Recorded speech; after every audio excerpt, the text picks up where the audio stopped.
you. Yeah. They say hi to the speaker. Thank you. Hello, how are you? Thank you, Kevin.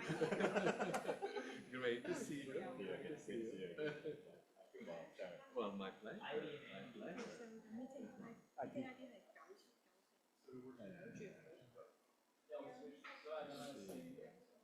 Join a meeting.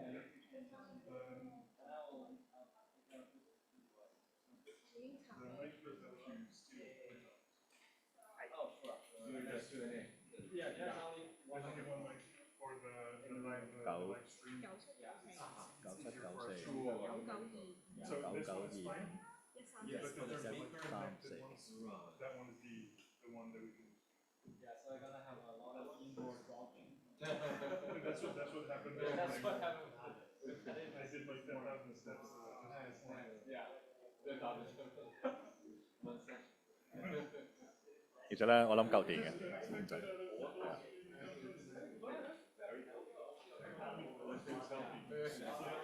Share screen。翻酒店就我有個 adapter 嘅。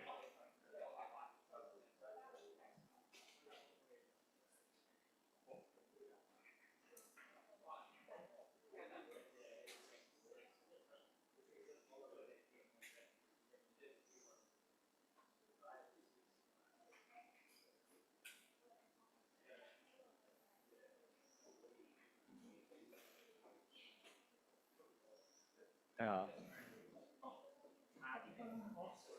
叉電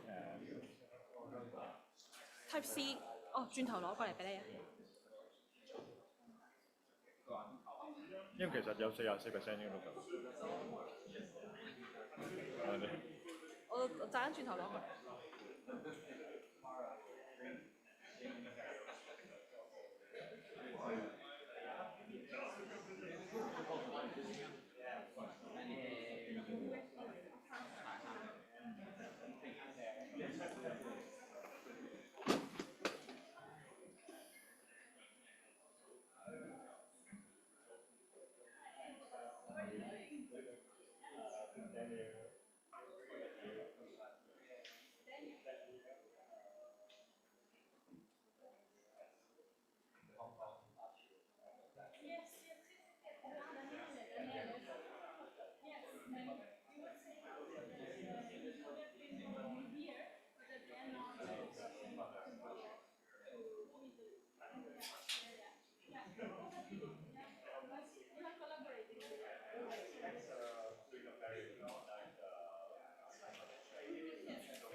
You made the tournament all the more exciting.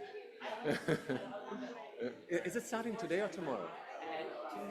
Tonight. Tonight, I think, right? The 11th. Like 3 a.m. Right. Yeah, coming 3 a.m. Yeah. Do you sometimes watch the games at night? No. Especially like the match is not really. It's Mexico. Right. They're still not such important games. Yeah. But tomorrow morning will already be some other match. Okay. Usually, I think in the morning will be the more important ones because of, because the more important ones are usually the evenings in the States, right? And then it's morning here. Mm. Yeah.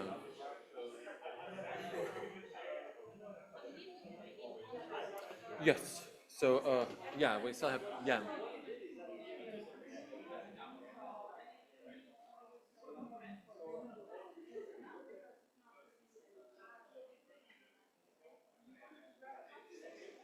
See you.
this is very strange.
Okay, good afternoon, everyone.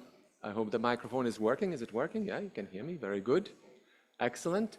Good afternoon.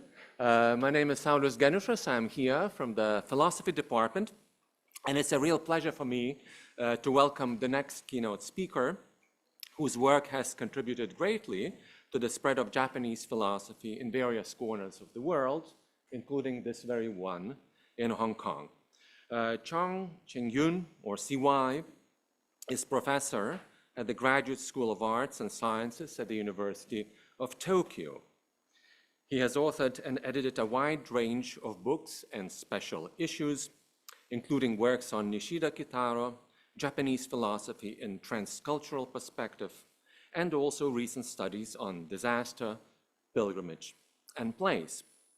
He has also co-founded and helped shape several important scholarly platforms, including the Journal of Japanese Philosophy, the Tetsugaku Companions to Japanese Philosophy series, and the International Association of Japanese Philosophy. In other words, if Japanese philosophy has a road network, CY has built some highly important junctions in it. Beyond publishing, he has held important academic and editorial roles at the University of Tokyo and previously at CUHK, where many of us first came to know him. CY is an extraordinary dialogue partner, so take advantage and engage in discussion with him if you haven't done so yet. He has also served in a remarkable number of international collaborations, visiting appointments, conference committees, editorial boards, while continuing to organize, translate, mentor, and develop projects that connect Japanese philosophy to broader East Asian and global debates. His work moves effortlessly across various places, networks, frameworks, always with an eye to how ideas travel and transform. Today's talk, Totality, Contradiction, and Fudo Studies, promises to bring together many of the themes that have made his scholarship so very interesting: deep textual insights, cross-cultural range, and a willingness to think where philosophy meets the lived world. So please join me in warmly welcoming Professor Cheung Yuen. The floor is yours.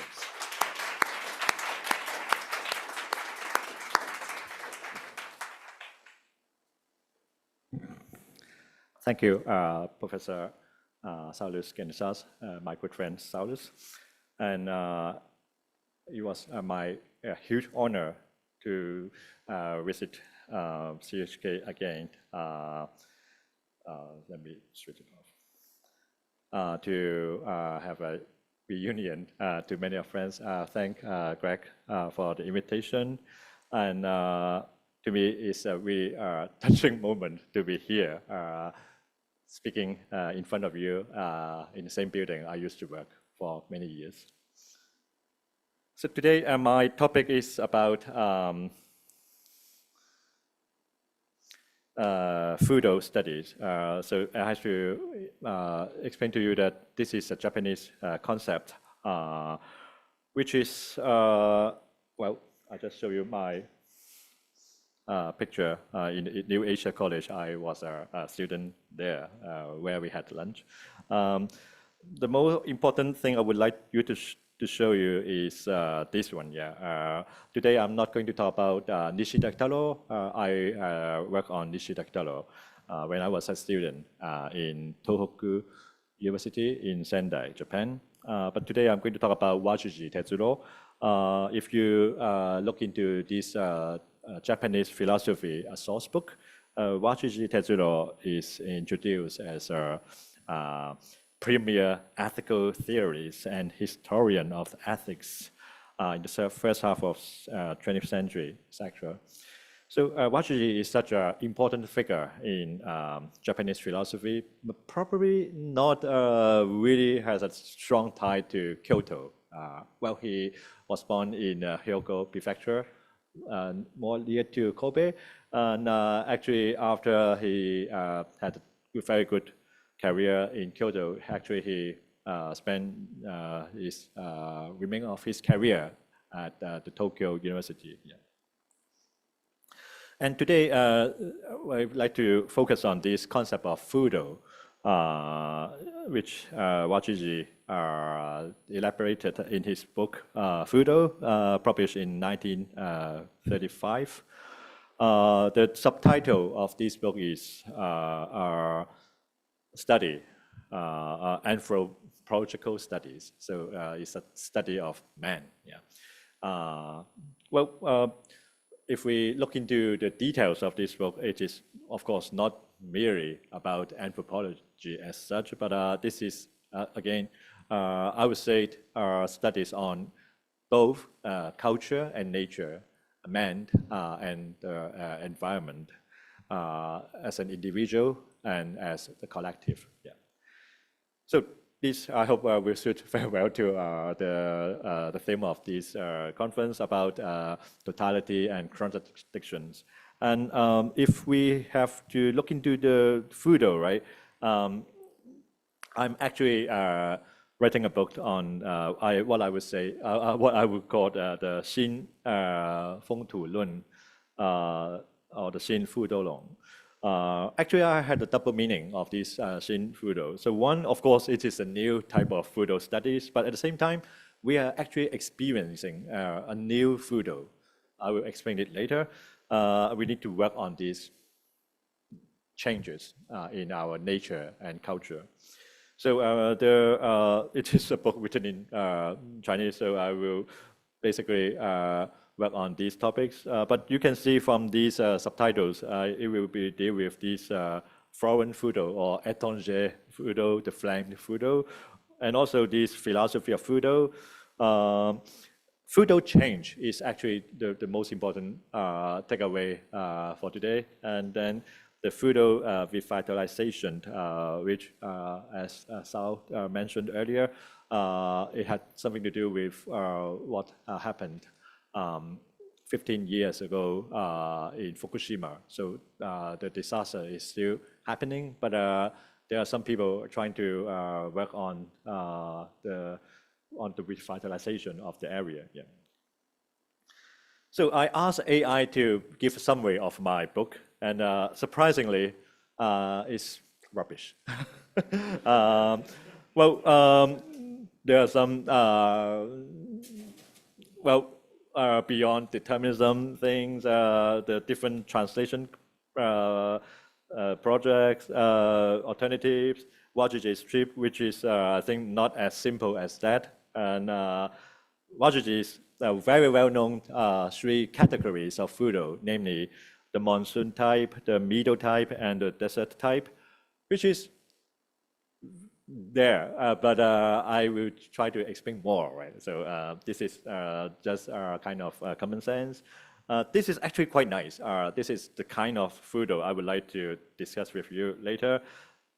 You can have this visualized image first. The deep mountains, the LM, and then we have the village in between. But how about the buffer, what we call the Satoyama, or the mountain villages? Or the buffer to the sea, we have these coastline, Satoumi, And then, of course, the deep sea, we cannot live there. So this is the kind of Fudo as in the vertical dimension, which is not my idea. It is the idea developed by a French geographer, Augustin Beck. And of course, these are the basic ideas AI thought I'm going to talk about, but I'm going to skip that all and go back to the more like analogic PPT. First of all, the AI missed some really important discussion in my book. I started my book with the discussion of the translation or the non-translation of Fudo. So as you know that we discussed earlier today, many philosophical concepts are left untranslated, like Dasein, like Ren, perhaps, like as we mentioned earlier, the Satoyama, or we have all kinds of concepts which has a really difficult issue to translate. I think Fudo is, of course, one of these concepts. But of course, there are different ways to approach this Japanese concept. So usually we use the word climate to translate Fudo, except again, we have our French colleague, Augustin Beck sensei, who prefer his own translation, milieu. Right? So English translation is something like this. Fudo se, or Fudo, supposed to be a factor within the structure of our existence. So Fudo is actually part of our existence. But in English, this Fudo, unfortunately, is translated as climate. So climate seems to be something out there. It's not in my existence, right? So if you have to say there's a climate in me, that seems to be quite weird in English. And of course, the more like philosophical issue for this translation would be the so-called environmental determinism, which Wajiji was trying to reject. So Fudo is not the kind of climate, terrible Hong Kong climate, humid and hot, and really like a sauna kind of climate that make me suffocating, right? So this is the kind of climate that determined Hong Kong people would be lazy or hyper, or they prefer to switch on the aircon like 15 degrees Celsius. So this is the kind of determinism that makes no sense at all. That is Wajiji's argument.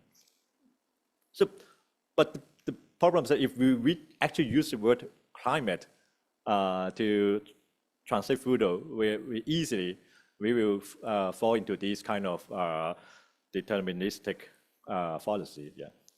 So actually, Wajiji, why it is climate? Actually, there was a reason. The reason is that Wajiji himself used the word Klima, but this is not English climate. The German word Klima, which is a kind of not the climate we are using these days. For the German word Klima, it has to go back to, for example, Wajiji's reading of Herder's study of history or study of climatology, that kind of project. And klima at the time has a broader meaning than just the climate. It could be cultural. It could be more like related to our history, that kind of meanings. So the German translation was trying to overcome this issue by using, of course, Klima, but at the same time emphasize on the Zusammenhang von Klima und Kultur, that is the interrelationship between climate and culture, which is, I think, it makes sense in the German language. And many people mention Wajiji's quote of Herder, but not many of them actually look into Herder's original work. So I checked into the Herder's work, and I found that maybe these, actually Herder had two different uses of the word klima.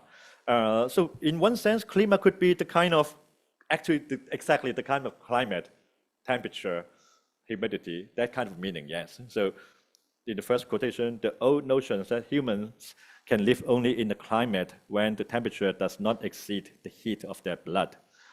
Of course, now in India, people are living in a temperature like 45, 50 degrees. They can still live there, but Helder believe that actually we can do it if we want to. But there's another use of the word klima. They use the word the breath of air, how their Luft.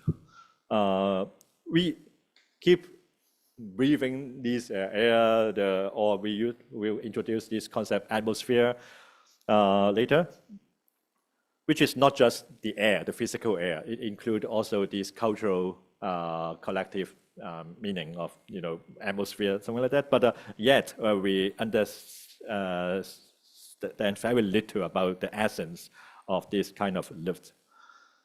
So for Helder, his project is to work on a study of all human powers of thought and feelings. Klimatologie, alles menschlichen Denken und Empfindungskräfte. So in short, climate seems to be, in English, not the best translation, but the German word Klima seems to be fine. And also, we look into the Latin origin, the climat. French also has the word climat, so Fudo could easily have been translated as climat in French. But Beck Sensei had another idea, so he translated this concept as milieu. So if we look into his defense of milieu, you can look into this paper about confronting geographic complexity, contribution from some Latin countries, which means including French, right? Klima, according to Beck, it's not the best one, because if you look into, I quote, the word Fudo, right, is composed of two sinograms, wind and earth. And the wind also is not just wind, but stands metaphorically for customs, while the earth stands for natural features and a certain land. And we need to differentiate klima to Kiko, Fudo and Kiko. Kiko is actually Guaihao, right? The kind of atmospheric, the weather conditions that shape us. But if Wajiji was using another word, not the Kiko, but klima, so we need to use different concepts to translate these two different words. So he finally made a decision that, okay, since we need that word, milieu could be the word, because according to the English use, it is not just a climate, but it's a kind of environment, state of life, or social surrounding. Milieu has this rich meaning in English, and even richer in French. This is Augustin Saint-Saëns's argument. So in his book, Le Sauvage et l'Artifice, the savage, the wild nature, and also this artificial, the human cultural world, Beck was trying to argue that milieu has three different dimensions. First, it is both natural and cultural. It is both subjective and objective. It is both collective and both individual. So this is the kind of contradiction make no sense at all, right? But what about why we have such a milieu here, right? Both cultural and natural, right? What is that, right? So Beck trying to make his argument works by developing Wajiji's concept into a methodology. He used this concept, milieu, in between the usual concept of lieu and also this concept of espace, the space. Or in other words, milieu is something like in between. In between something, in between what? In between, so milieu or methodology have the same kind of etymological meaning that it has the meaning of in between. In between, for example, the basho, the lier, and the étendu, between the nature and the culture, between a subject and object. So this in-betweenness is exactly what Beck was looking at into a photo. So there's a specific example in Beck's book, the Savage and L'artifice. He used the word "shizen ikorubunka no kanke no kukan kose." In English, the chronology of the nature cultural or natural cultural relationship. So he was trying to use these pairs of concepts. So in the Western civilization, we're trying to distinguish between the nature and culture, the festive and the day-to-day, everydayness, the sacred and the profane, the mountain and our rural habitat, the festival and work. Today, I think, to me, is a festival. Right? But for many of us, it's just another day of work. Right? So these are the usual distinctions between these, contradictory concepts. But now Beck look into another possible framework, namely between the nature and culture, we have the in-between, like the border. So Elam and Ecumen is not two different separate places. They are a kind of buffer area that have both the Elam and the Ecumen, both the mountain and the habitat, both the land of gods and both the human world. So these kind of in-betweenness exists in, for example, in Japan, as I mentioned earlier, the Satoyama. Also in Hong Kong, I would say somewhere between the countryside and also our downtown, like Saigon, right? I hope at least Saulus can understand what I mean, because we all live in the Saigon. We call it the Saigon School of Japanese philosophy. Yeah.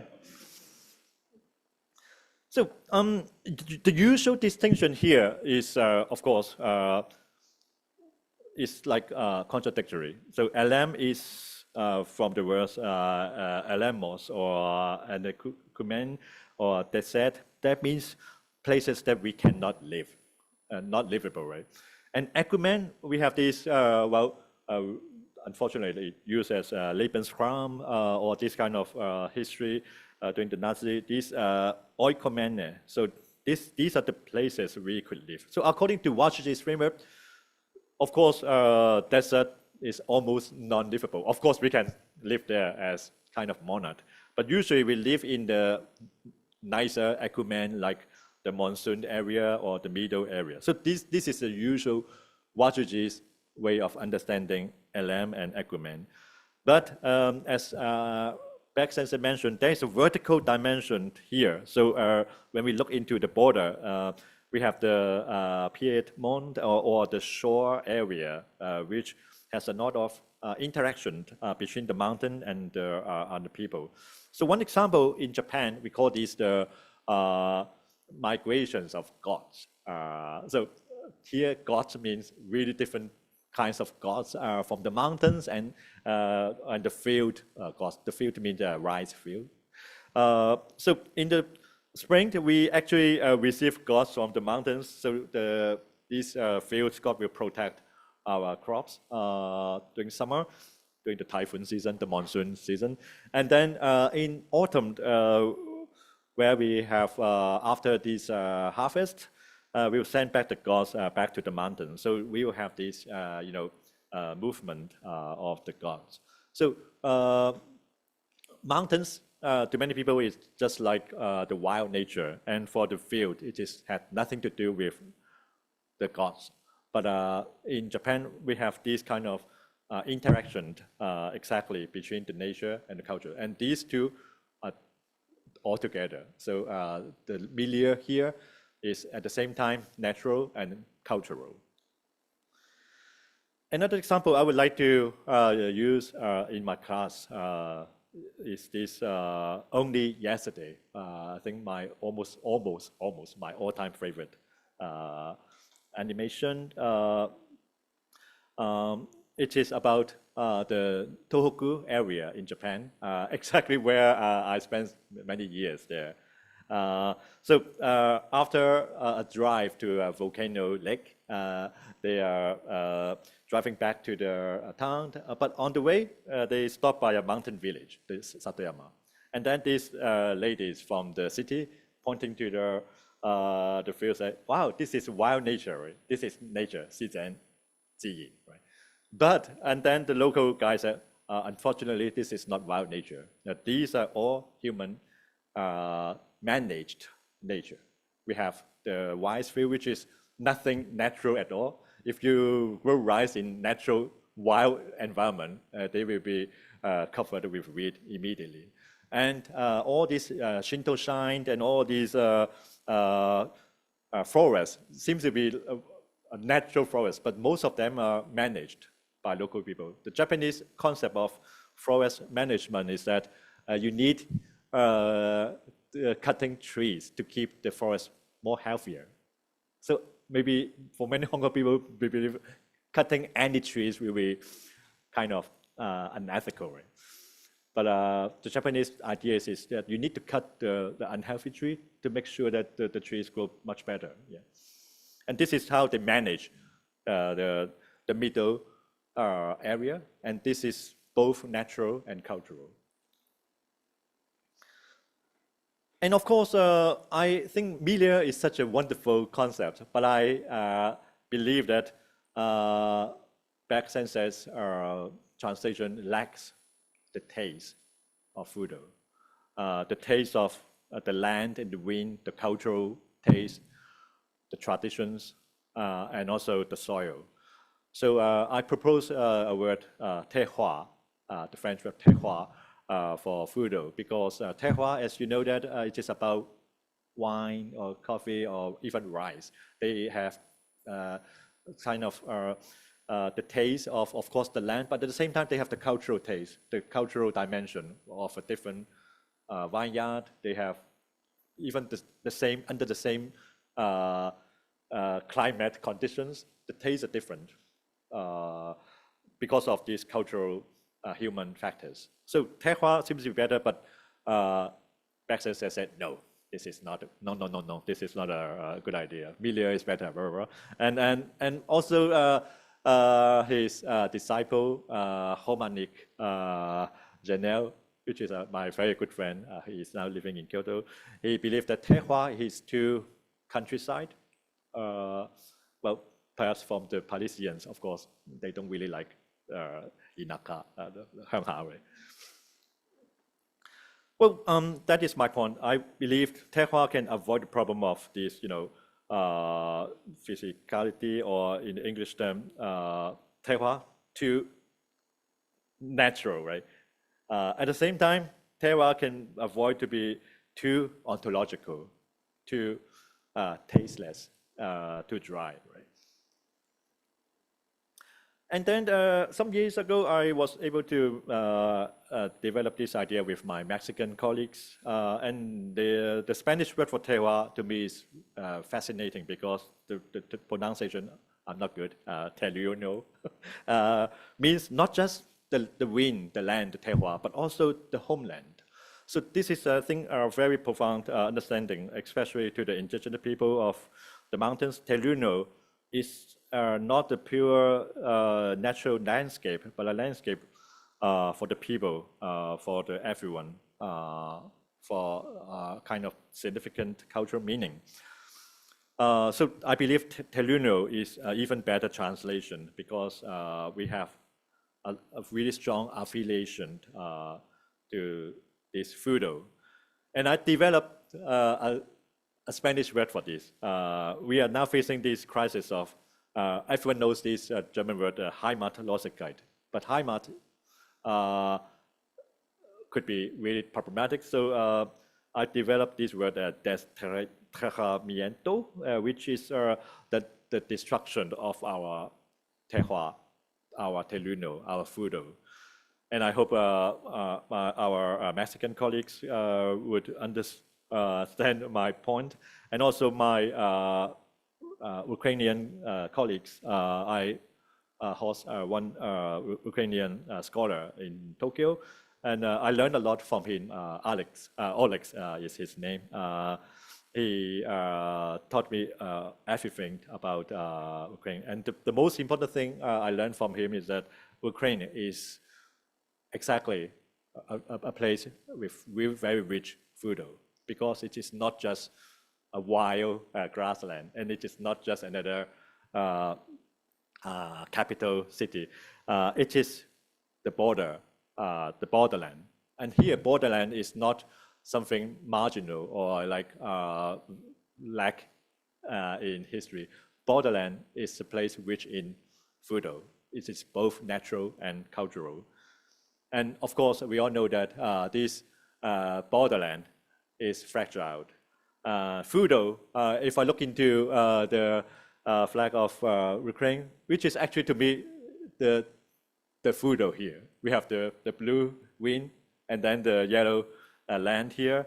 But we all know that this wind and the earth could be changed for various reasons. And when I read this article that the Ukraine of my childhood is being erased, I could immediately understand that there are a lot of problems that the food here was like under some kind of destruction, and it already happened already. Saulus told me that he also had this memory that in 1986 explosion happened in the Chernobyl nuclear plant, and that is the kind of food destruction. I would use the word food change that changed our living world forever. So how my food studies could contribute to this, we are understanding of food. Well, to have a deeper understanding of food, my proposal is to follow Wajuji's path, his way to actually experience food. So the book Fudo was published in 1935, as I mentioned earlier, but actually he spent 1 year in Europe from 1927 to 1928 July, almost like 1 year. So next year is the 100 years that Wajuji was in Europe. As a really good scholars, as we mentioned earlier, he was very good at literature as well. So he wrote very detailed letters and diaries and a description of what he saw in Europe. So this book, Italian Pilgrimage to the Italian Temples, or the Wajuji's letters to his wife Telu, are of high importance when we have to understand Fudo. So according to Inaga Shigemi, who was here in CHK many years ago in a conference on Japanese philosophy, he actually mentioned this Wajuji's journey, another Japanese thinker's journey to Europe. And I have to say, this journey is nothing impressive. The most impressive traveler I've ever seen is actually Abe Yoshishige. He traveled even to Sweden, to the very north part of Europe, and then he also went to Greece, everywhere. So Wajuji actually learned a lot from Abe's trip, but he had no time to go all the places. He was supposed to stay in Europe for 3 years, but because something happened in Japan, he shortened his study in Europe. So most of the time he was studying in Berlin, but in the winter of 1927, he decided to take a long journey all the way down to Marseille and then through Nice and Genova. He had a very interesting trip to Italy. So what he was actually doing there, Wajiji at the time was teaching art. Of course, he studied philosophy. He wrote books about Nietzsche, Kierkegaard, etc. But his earlier jobs has to do with modern art and Asian art and Buddhist art. So he was trying to look into all the museums and temples, etc. in Italy. But during this trip from the more like the central part of Europe to the southern part of Europe, or in other words, the usual middle type of fudo, the bokuzo kata, to a more like a chichukai kata, the Mediterranean fudo. It's very different. I guess some of you can understand what I mean. In Italy or the southern part of the Alps, the fudo has to change a lot. The sun is there. The sun is always shiny in Slovenia, etc. So Wajiji immediately realized that the weather is not the same. It's more like warmer. The sunlight is strong. The trees look different like this. This is the shape of a tree where I took when I was in Rome last year during the World Congress of Philosophy. In 2 years' time, the same WCP will be organized in Tokyo. If you would like to enjoy the heat in summer in Japan, please join us. He had a lot of detailed description. So they may not sound philosophical, just like a kind of memoir of going to a temple, going to this museum. Every day he went to different museum, etc. I actually visited some of the work he mentioned in his books. For example, The Birth of Venus in this Museo Nazionale Roma. And also this is a very impressive status of Capitoni's Venus, also in Rome. Wajiji really like this one, the Venus of Cyrene, but this is already returned to Libya. So if we go to Rome now, we cannot see that. Also, we have this dying Neobit, something like that. And even Wajiji spent time in Vatican to see this masterpiece by Raphael, but he said not a great painting, but a pleasant one, right? Well, it's maybe as an art teacher, I don't know what is his standard, right? Well, I think what impressed Wajiji is not just this art from the Greek period or the Renaissance period. The more important finding by Wajiji is the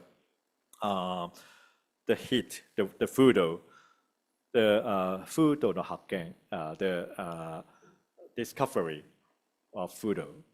The discovery of the fudo that after spending a really cold winter in the north, now we have such a nice fudo, nice weather in the Mediterranean countries, but this is different to Japan. The humidity is different. For example, the Villa Lufinella seems like a Japanese place. I could not visit there, but what I learned from the internet photos is that it may look like exactly the mountain villages, Satoyama places. So I look into other traces of Wajiji's understanding of fudo. So maybe Goethe is one of these source. in Goethe's Italienische Reise, he had another very detailed description of his journey from the north part of Alps all the way to Rome and Nepal, etc. So I look into Goethe's writings and find that this is exactly, I think, what Wajiji would say. For example, when Goethe was talking about Klima, right?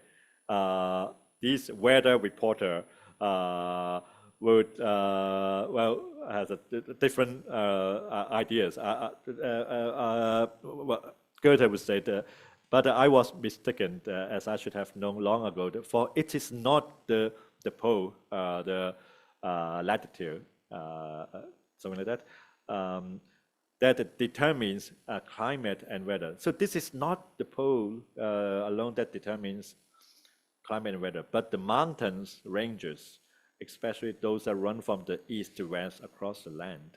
So this is a kind of a vertical dimension that August and Beck would agree. So the richness of not just the natural setting, but also in the mountain areas, we have a lot of human factors. Another example would be this verse by Goethe. Now a few words about the plant kingdom, which is influenced in countless ways by, in German, Klima, Beck, Höger, and Freudlichkeit. So Klima, of course, here could be just another word for climate. The temperature, for example, yeah. But in the other quotation, klima means more than just climate.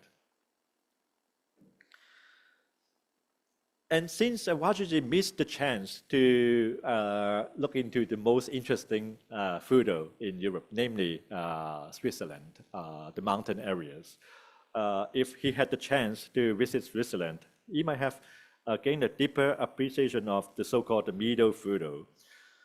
So we all know that Switzerland has a really beautiful landscape photo, rich photo, but these are not untouched nature.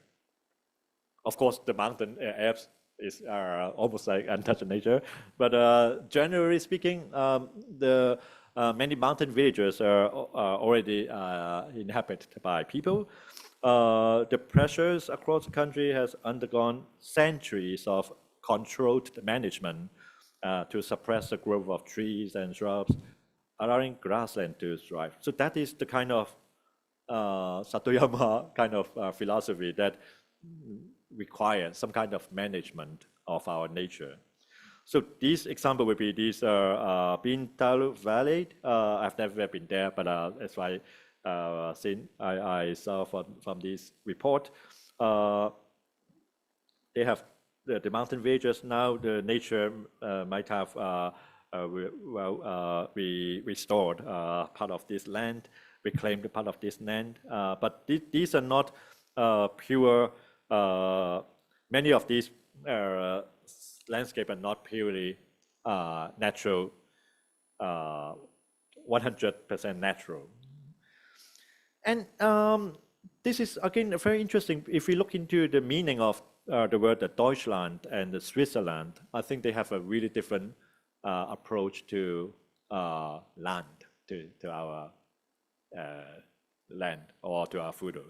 The Deutschland is from this old German word Tisch, I think, so belonging to the people. So it is not defined by natural borders, rather by a kind of shared sense of identity. Could be blood, or language, or ethnicity, etc.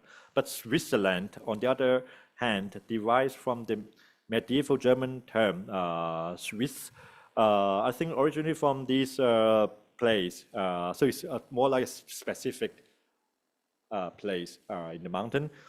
Or it also is related to the old High German verb Schweden, meaning to burn. Here, this burning of forests or the clearing of forest land is interesting because by clearing part of the forest, now this place is livable. So we make these land into a kind of argument for the Switzerland people, the Swiss people. So in this sense, from the beginning, this place is not purely natural, but rather it is exactly the kind of totality or this symbiotic relationship linking natures and cultures. And the beauty of Switzerland's landscape lies precisely in the fact that it is neither a pure natural landscape nor just a Hong Kong city landscape. Yeah. But we all know that our nature is powerful. Our culture is, terrible at the same time. But our food is rootable. What I would like to say is that even the kind of middle food discussed by Wajiji, the European food, right? Wajiji argues that these European food, the middle type, actually experiences fewer natural disasters than the ones in monsoon food, Japan and China, for example, because of the wind here is stronger. Well, I'm glad that you guys are fine in these 2 weeks. But from now on, it is a typhoon season. So when we really have a typhoon season here, the winds are destructive, and our staff will be happy because we don't need to work when we have a typhoon here. And in the case of this kind of, the usual understanding of Fudo, in Wajiji's years, that could be the case. But now we all know that even in Switzerland, we are experiencing different kinds of disaster, like the Birch Glacier collapsing in 2025. In the same year, actually in Taiwan, near the Hualien country, they also have a similar flooding, which is at a very similar reason. The climate change makes our food more vulnerable. But I have to say, this is not just the climate change. We're also experiencing a food change. Food change exactly is the problem that when we have a place, we're supposed to be livable, right? This livable environment, food could be unlivable for various reasons. And it's not just climate reason. It could be because of human disaster, because of wars, because of all this catastrophe happening here and there in the Middle East, etc. And I would like to also draw attention to Wajiji's later revision of his Fudo theory. In the later years, after the war, he actually added 2 more types of Fudo, namely the American type. In American, which is not that America, but also Latin America and Central America, and of course, the American that belong to the indigenous people. That is the American Fudo. But he used the word Kaitaku Salita Fudo. So Kaitaku actually means development or kind of cultivation. Yeah. So let's make the land livable by cutting the trees, by I use the word carefully, by negotiating with the indigenous people to live together. But at the same time, actually, this negotiation could be more like one direction kind of negotiation. And of course, finally, we make the land livable. But at the same time, for the indigenous people, their livable land, they live there, right, becoming unlivable just because of this development or cultivation. And that is a very interesting discussion. Wajiji actually wrote this during the war, but because Japan was involved with America at the time. Wajiji actually has a really harsh criticism of American food, really harsh criticism. Too harsh that I cannot quote here. But I would like to just mention that Wajiji, unlike the European and also even the desert type, he was like passed through the Yemen or other the Red Sea, etc. So he actually experienced some kind of desert food. He experienced the monsoon food. He experienced the meadow food in Europe, but he never been to America. So his American food theories is like not really substantiated. I added my own interpretation of American food, namely in Mexico, which is very tricky because, for example, in the case of Mexico City, it has an altitude of more than 2,000 meters. So it is no longer a mountain village. It is almost like a deep mountain in the case of Japan. And of course, the kaitaku saleta food, I think the best example would be Brazil because Japan sent many Japanese people to Brazil 100 years ago for exactly kaitaku, for hoitop, for development.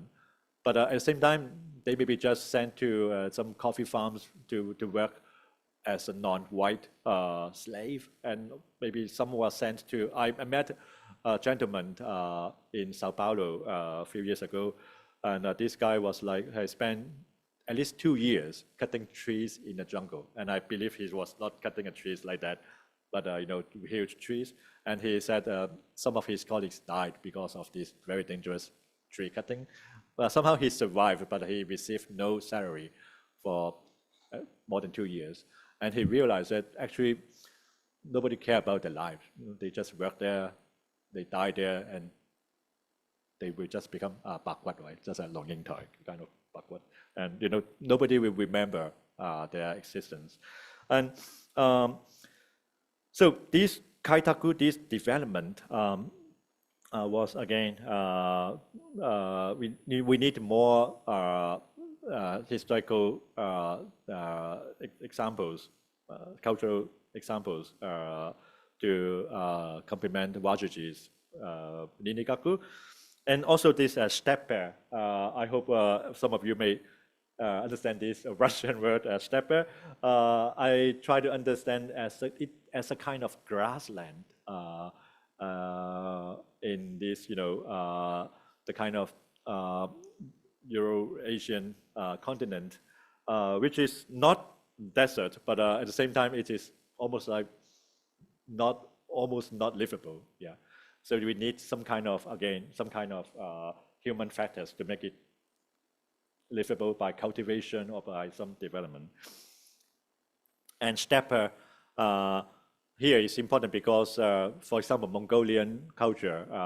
In Mongolia, we also, of course, we have a huge desert there, but maybe they are more like the kind of steppe culture than the desert culture. And in the earlier Wajiji's distinction, it could not actually explain very well why the Mongolian food could become such a global power with this desert type, right? So if that is the case, I think that will be the very last part of my talk. What we can learn from these food studies. For example, here, I'll show you 2 pictures of Japan, A and B. Anyone? Do you like A or P, right? So A is actually the food you see quite commonly when I took a Shinkansen, the high-speed rail, from Tokyo to Sendai. There are, after leaving Omiya or that kind of city, places. Now we can see very easy this kind of Japanese landscape. And for B, it is actually in Hokkaido. So you can see the arrows here. The arrows pointing to the edge of the road. That means in winter, it was all covered by snow. So this is the only way you can drive your car on a road, right? So, Hokkaido was not the kind of the best food for rice growing. As this is a quote by Augustin Beck.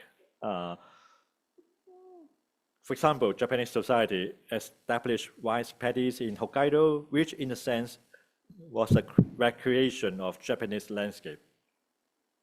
Fuke or Saiken Suru, yeah, on the Ainu land, Ainu no Shima.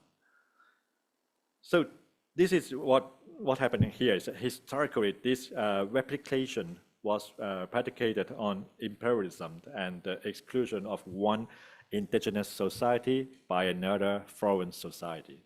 So Wajuji had a very weak understanding of the imperialism of Japan, but I think Beck was trying to criticize Wajuji in the sense that Japan actually changed the fudo of Hokkaido. And Black made this point because he spent some years in Hokkaido. He was in Sapporo. He spent some years and witnessed that it was not just the climate. So everyone, by common sense, believed that since climate change, now Hokkaido is warm enough to hot enough to grow rice. Right? This is our common sense. But actually, there was a lot of human factors that make rice growing possible. So this is not just the nature, pure natural setting here. There are a lot of fudo setting happening in Hokkaido. And Beck believed that only fudo, or in his words, milieu, can explain what is happening here on this Hokkaido land. Yeah.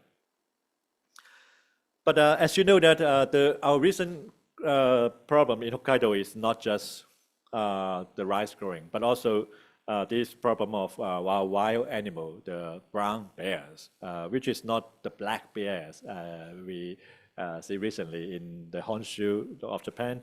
In Hokkaido, they are the brown bears, which could be as big as 3 meters or weight as heavy as 200 or 300 kilos. And they are having, I recently watched this documentary about the 1 year and a half report of the wild bears in Hokkaido. And the problem is that because of the lack of the Satoyama, the lack of the indigenous people, the Ainu people used to have their own way of seeing the bear as gods. And in this sense, they do the huntings of bears. But at the same time, they keep the bears in a good number in control. By hunting, they keep the nature in a managed number. But since Ainus are not hunting anymore, and then the Satoyama is not functioning, and there's the buffer between the wild nature and the human tongues are no longer there. So when the buffer is not there, the wild bear can enter our human equipment easily, and we had no choice but to kill them, or we'd be eaten by them, right? Or in the north part of Hokkaido, the sad idea is that there used to be a place with 500 bears in that area, and recently reported they already killed 300 of them, just because in the name of safety or the difference. And the bears actually they try to avoid this by just going to something far away, and they walk on the coastline to somewhere they thought they would find another place to live for the bears, but they could not find any places, and their destiny is to be killed on the road. Of course, the bear and their cubs, right? So my conclusion. Of course, we all know that we are facing this problem of climate change, but I would like to draw your attention that we are actually facing this problem of feudal change. our equipment could become alarmed anytime. And at the same time, this alarm could become livable by this idea of kaitaku or development or by cultivation. But at the same time, these changes could make lives very difficult for some natural friends like our bears, and of course, in some cases, to us as well. So I recently further developed these ideas in a conference in France. I'll skip all these. Oh, okay, I cannot skip this because I was talking about the problem of Fukushima. So I recalled our trip to Fukushima more than 10 years ago. Yeah, more than 10 years. And it was an unforgettable trip. It was 2 years after the nuclear disaster. And this gentleman believed that he could be the first Mediterranean to visit that really nice place. Everything is beautiful. Everything is perfect. You also said that they could be the most beautiful places you visited. I believe that you said the same when you visited Saigon. Yeah. Well, but you made a point here. How a place can be so beautiful and could be so unsafe and unlivable. So this is the photo change issue here. So in other words, this livable area suddenly becomes unlivable. And your explanation is that to make it livable, you need to have a kind of self-denial, self-forgiving. You have to make sure that this place, you have to deceive yourself, everything is okay, etc. Of course, I try to explain to you that no, because Japanese people, they love their homeland food, blah, blah, blah. But actually, you were right. If this place is not livable, we should make sure that it is not safe for everyone to live there. So I think you had a good point. And that is actually the point made by the United Nations High Commissioners for Human Rights some years later. I think you're perfectly correct, yeah. And the very last thing is that, even though, but that was almost like 10 years ago, but recently some areas are actually livable, it's actually safe now. So there are some guys working very hard to make it livable by planting rice with all this scientific method. So they know what they're doing. And there are some group of artists, they wanted to change the photo by working with all these artists to understand how nuclear become part of the photo. Nuclear was like already there. Nuclear energy was, the concept of nuclear was already there when the beginning of the Earth, right? There is a photo house in Itate village. We can go there and talk to the people and share our views. My point is that Wajiji might have a very interesting concept in photo, but we need Beck's methodology to develop further. But my project is to make it even more relevant to us by understanding the crisis of our desterramiento or the crisis of photo change. Thank you for your attention.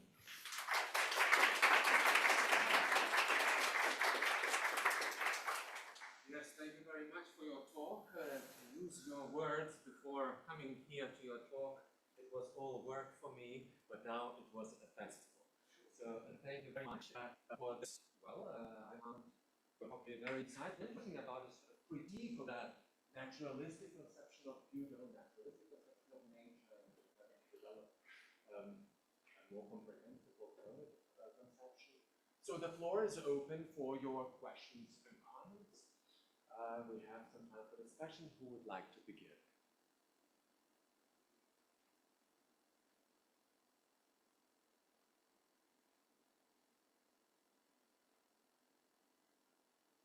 Please, Kyle.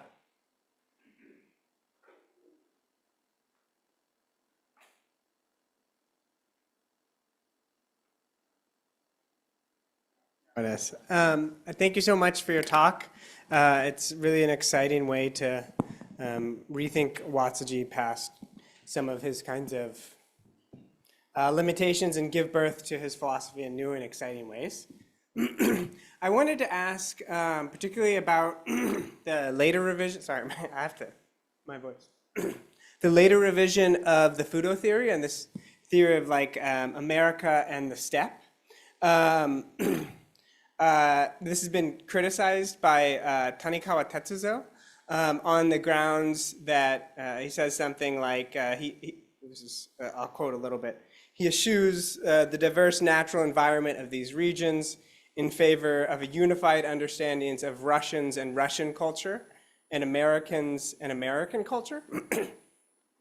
And so in your analysis, is what these regions share almost like the rapid remaking of the land from like the natural environment to a human environment? And if so, will you kind of speak on that a little bit more?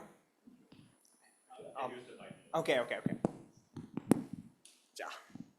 So, to my surprise, actually, Wajiji mentioned Ukraine when he talked about steppe. So, I believe he could be one of the first Japanese philosophers who actually noticed the difference between Russia and these Ukraine or the Baltic countries, for example. And this is, I think, the kind of sensibility of, the part of Europe that he actually missed during his visit, a very brief visit in 1920s. And if that is the case, there is another kind of Europe that cannot be explained clearly with this middle type. Middle type means cold temperature and cold and low humidity, and mountain areas, like for example. If we need to have another types of food, so the Eastern Europe kind of land could be, I think, better explained by this steppe type. I think that is what Wajiji was trying to do. It's not just the Russia, and of course, you're right that most of the explanation actually fit for Russia, but also Mongolia as well. So the part of that part of area that would not be easily be explained by the middle type. Now he has, I think, a better solution. And from America, since he's never been there, so he was supposed to spend some times in Northern America on his way return from Europe to Japan, but actually he took the usual way of going back through the Middle East.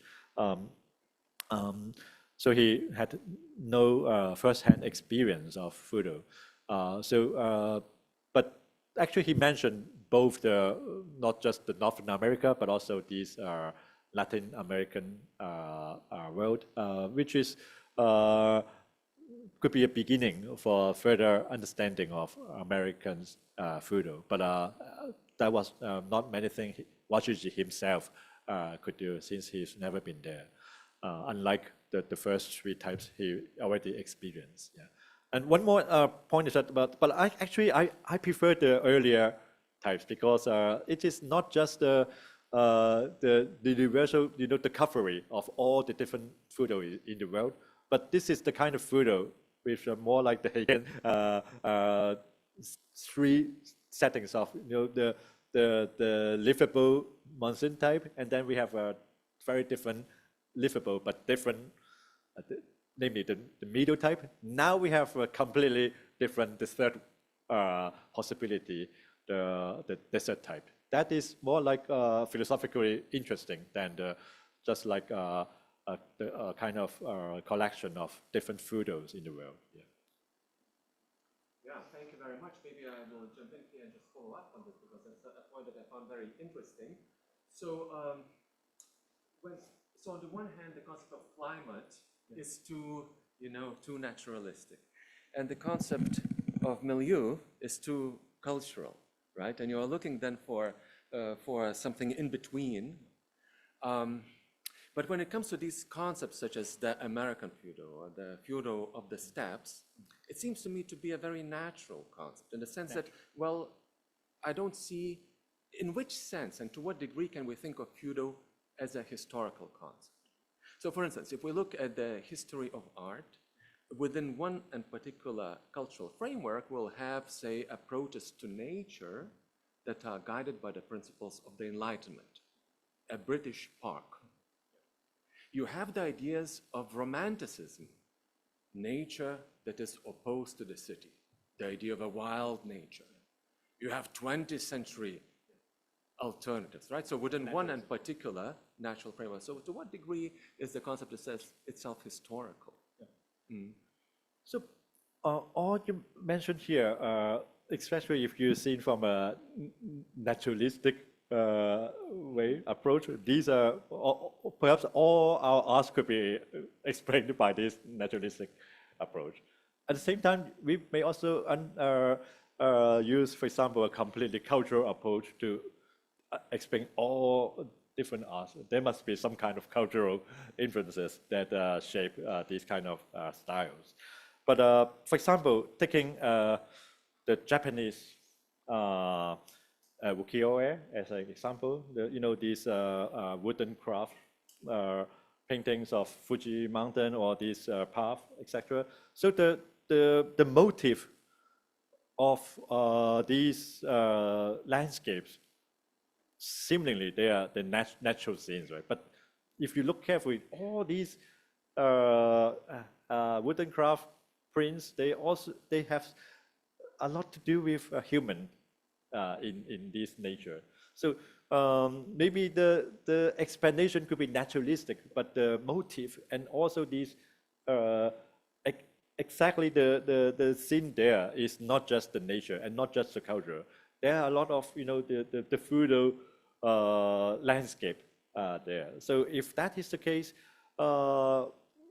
in the case of we call it the ink landscape in China, or even some kind of Monet's impressionist kind of paintings, they are not purely natural scenes, or not. They are not purely cultural scenes. There are many of these artworks has to do with the Fudo. Nobody maybe use the Fudo approach to understand art, but if we see art as from this in between kind of angles, we can have I think a more totalistic way of understanding the richness of not just the nature and the culture there.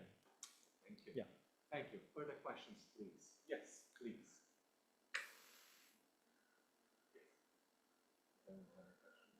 Let's see.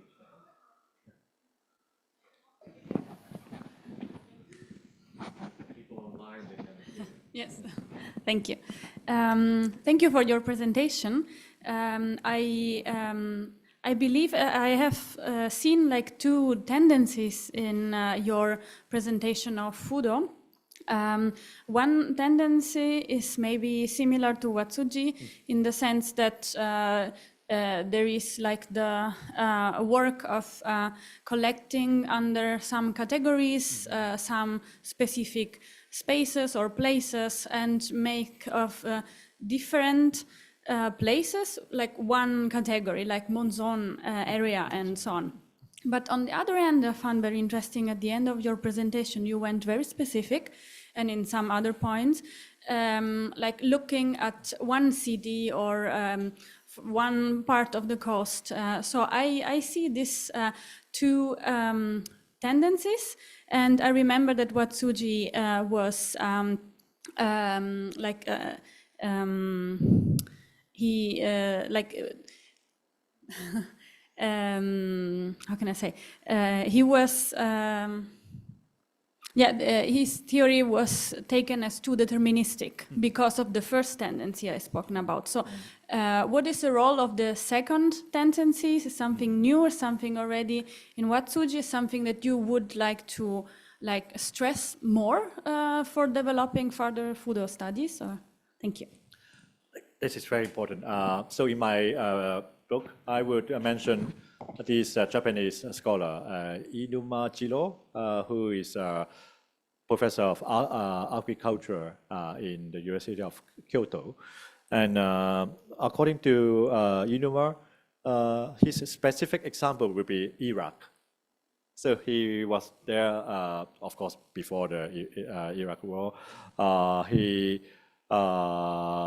believed that it was such an important place in human civilization. That is exactly where the Mesopotamia was there. They have the richest food that bring us one of the beginning of our human civilization. But at the same time, now becomes so such a, at that time it was such a poverty. This really undeveloped area, etc.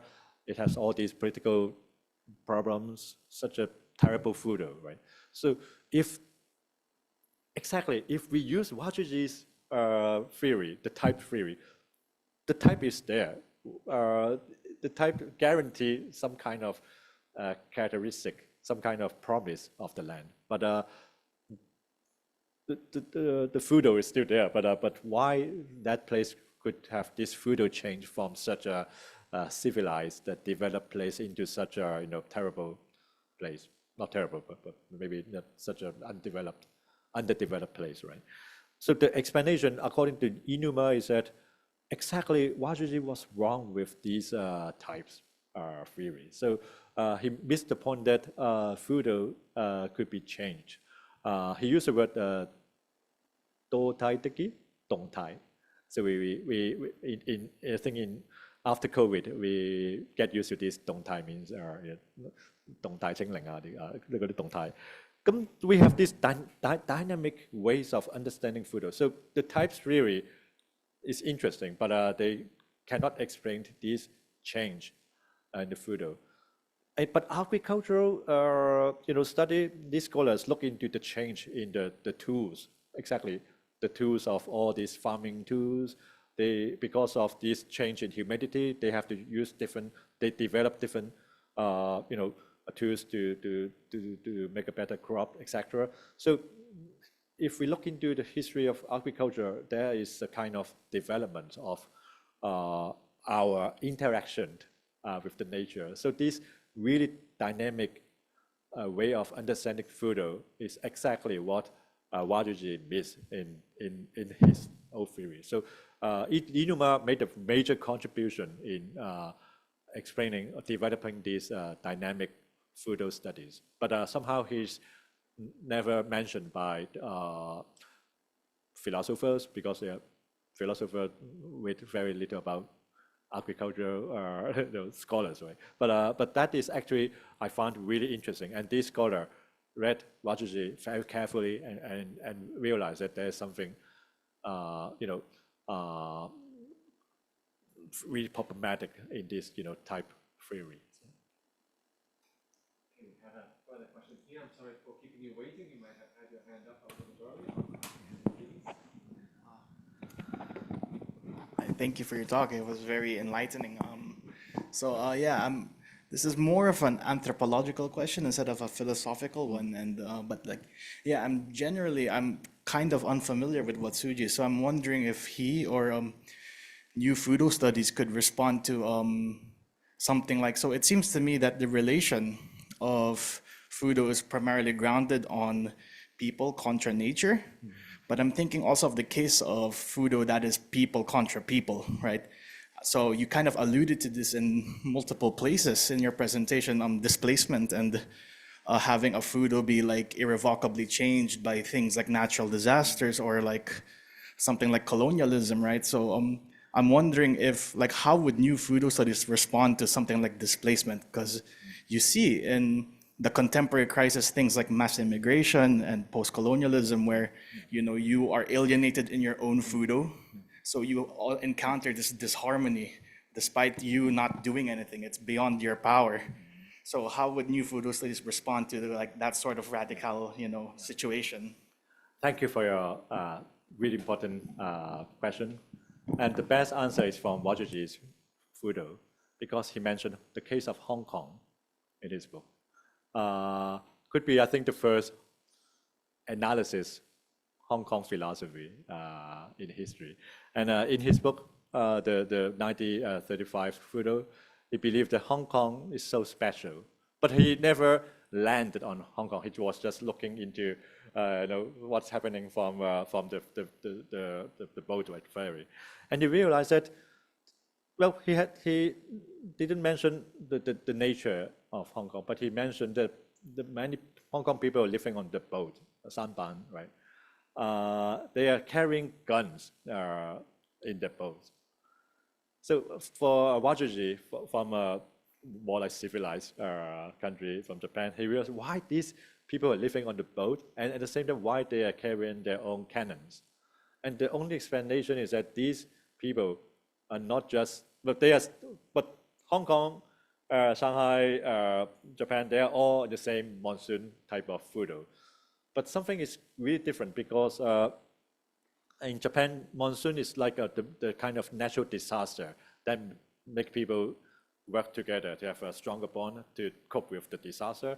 But here, we have, even though we have the same kind of monsoon, but more, dangerous was, for example, these pirates, or all these, the brutal use of force by the some local fishermen or some local people, and they have no choice but to protect themselves, by their own guns, by their own cannons, and they're supposed to have a state, a really strong state for police to control everything, but in these three really southern place of nowhere, in Wajuji time, was under the colonial rule of the British, government. So they have really weak control of the living there. So they have no choice but to use their own, justify their own use of force to protect their families.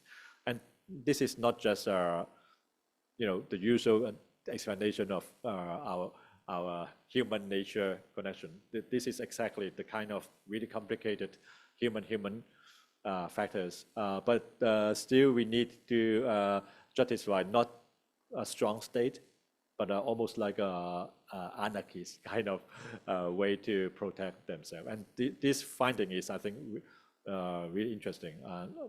For example, Philippines, for example, later Miki Kiyoshi also has some mentions of Philippines because he was a reporter when during the war. But I would say that the photo theory might give the Philippines more justice than just a journalistic report by a state person. And Wajuji could actually look into the more like the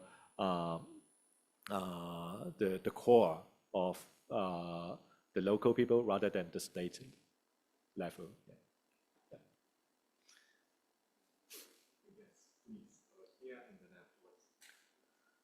You go first, please. Thank you very much. Yeah. Cho Sensei have talked about the changeableness of the food. I think it is very or most important to me because now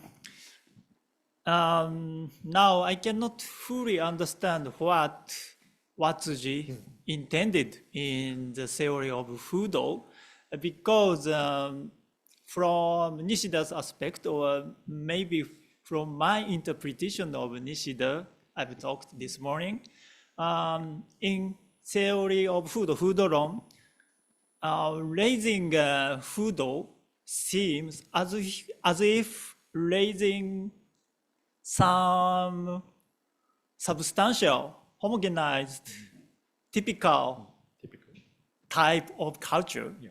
It seems very dangerous, maybe for Nishida or maybe for me. But if Watsuji wanted, at least if Watsuji also wanted to indicate the changeableness of Fudo, it sounds different to me. So, yeah, I ask what you think about this topic, and please make a comment. Yeah.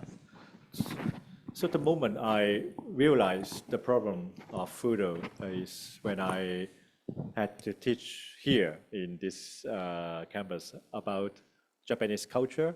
So it's not in a philosophy class, but in the Japanese studies setting. I had to mention, for example, Ainu culture in Japan. And usually there's nobody mentioned Ainu for Japanese philosopher. But Augustin Beck mentioned Ainu in this book, and it was a really strong criticism to Wajuji. And I realized that actually if we take back these three types of Fudo ideas, it is not just about the type, but as a method to understand my Fudo, and then different types of Fudo, and then the third possibility of a completely different way of doing Fudo. That method could be used for Ainu as well. For example, Ainu, their number one Fudo is hunting, gathering, is dealing with nature. And then the other possibility is farming. So Yamato is actually the second Fudo. And then the third Fudo is actually the kind of land that even the Yamato people and the Ainu people could not handle. So this method will be more, I would say, important than look into this, absoluteness of, monsoon type or desert type. Yeah, and I find it if we look into this another perspective of Fudo, we make our understanding more comprehensive. And many of my understanding Fudo has to do with had to do with my dialogues with colleagues in the Chinese philosophy, because many of my Chinese philosophy colleagues really wanted to use Confucianism to explain everything. They believe this is their universal philosophy that can solve all the problem. Harmony is the best, blah, blah, blah. But what would these Chinese philosopher say when they have to understand there is a non-Confucius Fudo? For example, in Taiwan, we have the indigenous people. In Japan, we have Ainu people, which has nothing to do with Confucianism. Even in China, we have not the Han group of people. They have really different philosophy, like the Huijiao Tu, the Muslim, Chinese Muslim. My grandfather is a Muslim. His surname used to be Ma. So these Ma, the Uma-san, the Ma guys, I have to say many of them have Muslim backgrounds. But Muslim never got a place in Chinese philosophy, where Buddhism, almost like the same kind of foreign religion. Buddhism is part of Chinese culture, blah, blah, blah. But, but how about these Muslim ideas of sympathy, compassion? Yeah, they have no say. If you have time, I can show you my grandfather's graveyard in Taiwan, you will be amazed that all the mountains are Muslim family graveyards. Yeah. And but I would say I'm not a Muslim, because my grandfather somehow become Cheung, because he was becoming a Yoshi in the Cheung family, and then he married to a non-Muslim lady, my grandmother, and my parents are no longer Muslim. We still have 2 minutes. I know there's one question, maybe let's go for it quickly and then answer short. Thank you so much for the talk. It's a very interesting notion, Fudo. I mean, we have, in my culture in Bengali, in Bangla, we have a similar word, which Jalabayu to refer to climate, which has these two elements. Wind is common, but we don't have earth. We have water instead of earth. I think Fudo is better because I'm reading it literally. There is both the two elements in this in Fudo. They signify movement, like dynamis and stasis at the same time, right? So I think what you're talking about, this in-betweenness, it's literally there in the literal contour of the word itself. What I was thinking is this in-betweenness between culture, nature, history, culture, and so on. How much of this in-between, how much of this signals in-betweenness as opposed to, let's say, a mutual implication of subjectivity and otherness on both sides? Because for Watsuji, at least to the extent that I'm aware, Fudo is not an absolute idea. It always co-implicates the other. Like it essentially, and it is intrinsically empty, right? So nature intrinsically, it's of no consequence, right? And at the same time, what we call man or any being, creature, it's intrinsically of no consequence. So do you see this mutual co-implication, this very Mobius strip-like structure, this topological structure of Fudo, this somewhere connecting to the broader Kyoto school, ideas, metaphysics of nothingness? Do you think that can be a tenable connection? In my book, I actually try to avoid the antecedent understanding of Watsuji. Well, probably because I think if I really have to use, I would prefer Tanabe. So there is the betweenness, exactly, like not the individual, not the stage, but there's in between the shoe. There's the logic of species that sounds much better than the nothingness, right? So this in-betweenness, we realize that this is not maybe the kind of all embracing nothingness, but we still have to deal with the living world, and nothingness is kind of tricky in a sense. And I have to say, thank you for your explanation of the language. And monsoon is interesting because it's also from the Arabic word monsoon. So we have very little understanding of that specific way of understanding of wind. The different ways of understanding of wind could be really crucial. This is mentioned actually by Heruda, even maybe Goethe as well. So Watsuji is very weak on this wind naming, yeah, and the earth naming as well. Yeah. Yeah. Well, I would like to see this conversation continue, but unfortunately our time is up, so we need to finish here this session. So please join me in thanking the speaker for the talk.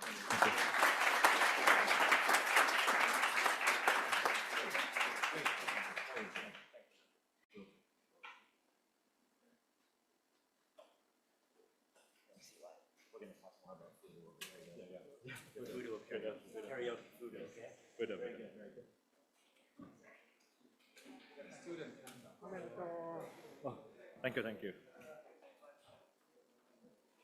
Thanks. I hope it will. お疲れ様です。I can sleep now. Yes, you've been up for very, very long. Yeah. We want. Yeah, I think we rewarding. Thank you for this. Yeah, really good session. we're so excited to have you Really here. good questions. Ivy, how do I put my flash drive in, but Sorry, what are you? just my flash drive? Oops. Okay, probably this. And let me. It says it's on this side. May I run to the bathroom real quick? Sorry. No worries, but.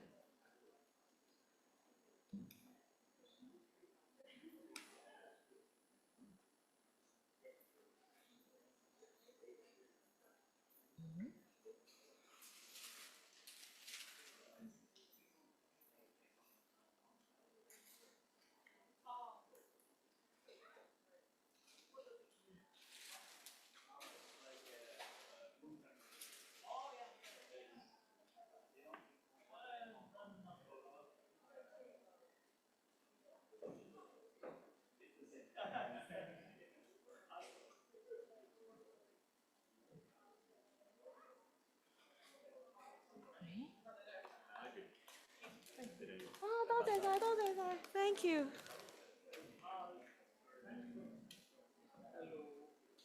So am I I supposed to use these? You're a moderator? Yeah, I'm apparently the moderator. Am I supposed to use? Because it's YouTube. Oh, there's YouTube Live.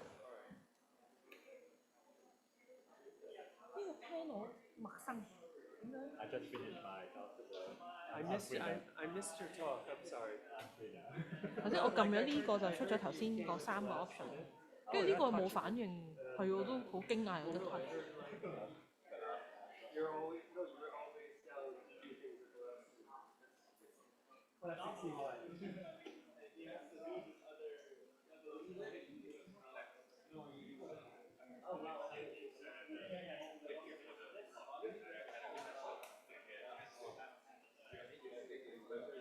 Ờ, 因為掹咗下，然之後正完掹咗個電腦之後就係咁樣咯。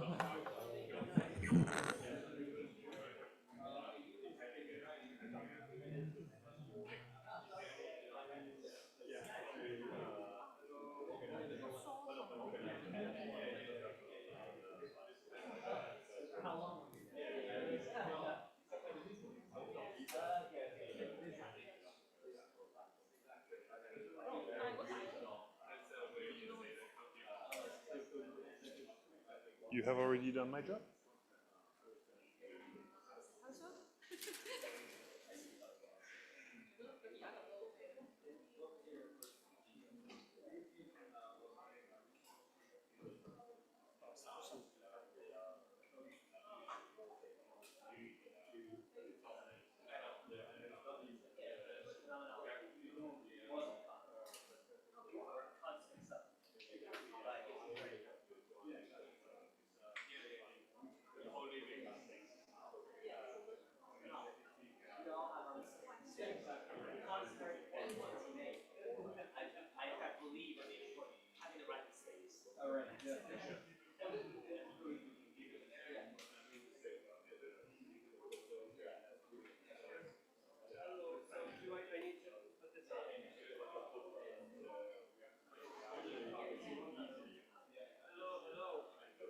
Good times.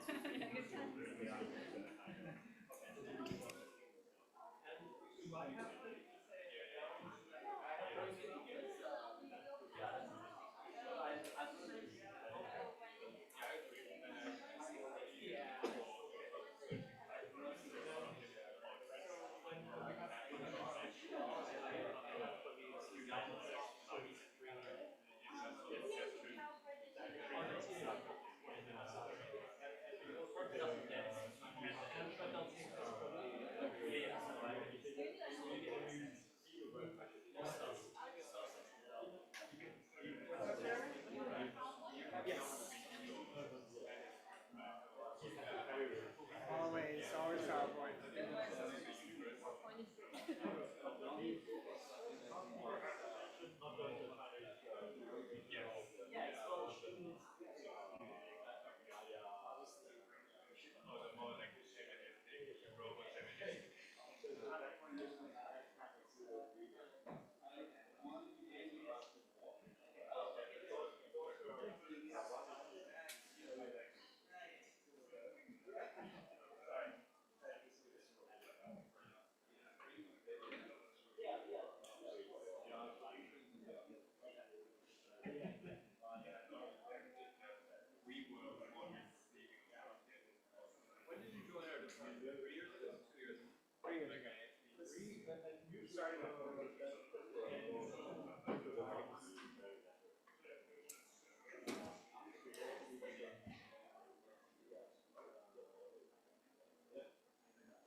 I had the exact same thing. I was desperately searching the name of the department that I was moderating.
I went up to your office.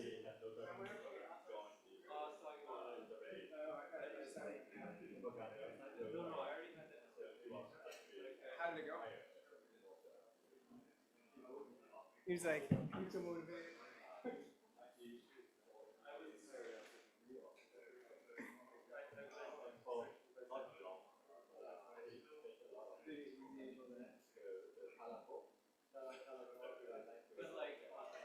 We figured out that it's actually two different chapters, the 11 one with other sections.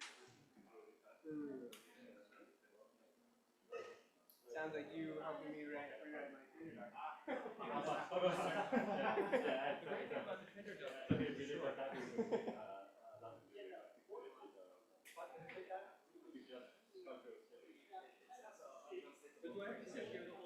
No, I think you just do it. And then I come back and Yeah. You have to stop. so maybe I'll Oh, you're looking this way.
Shall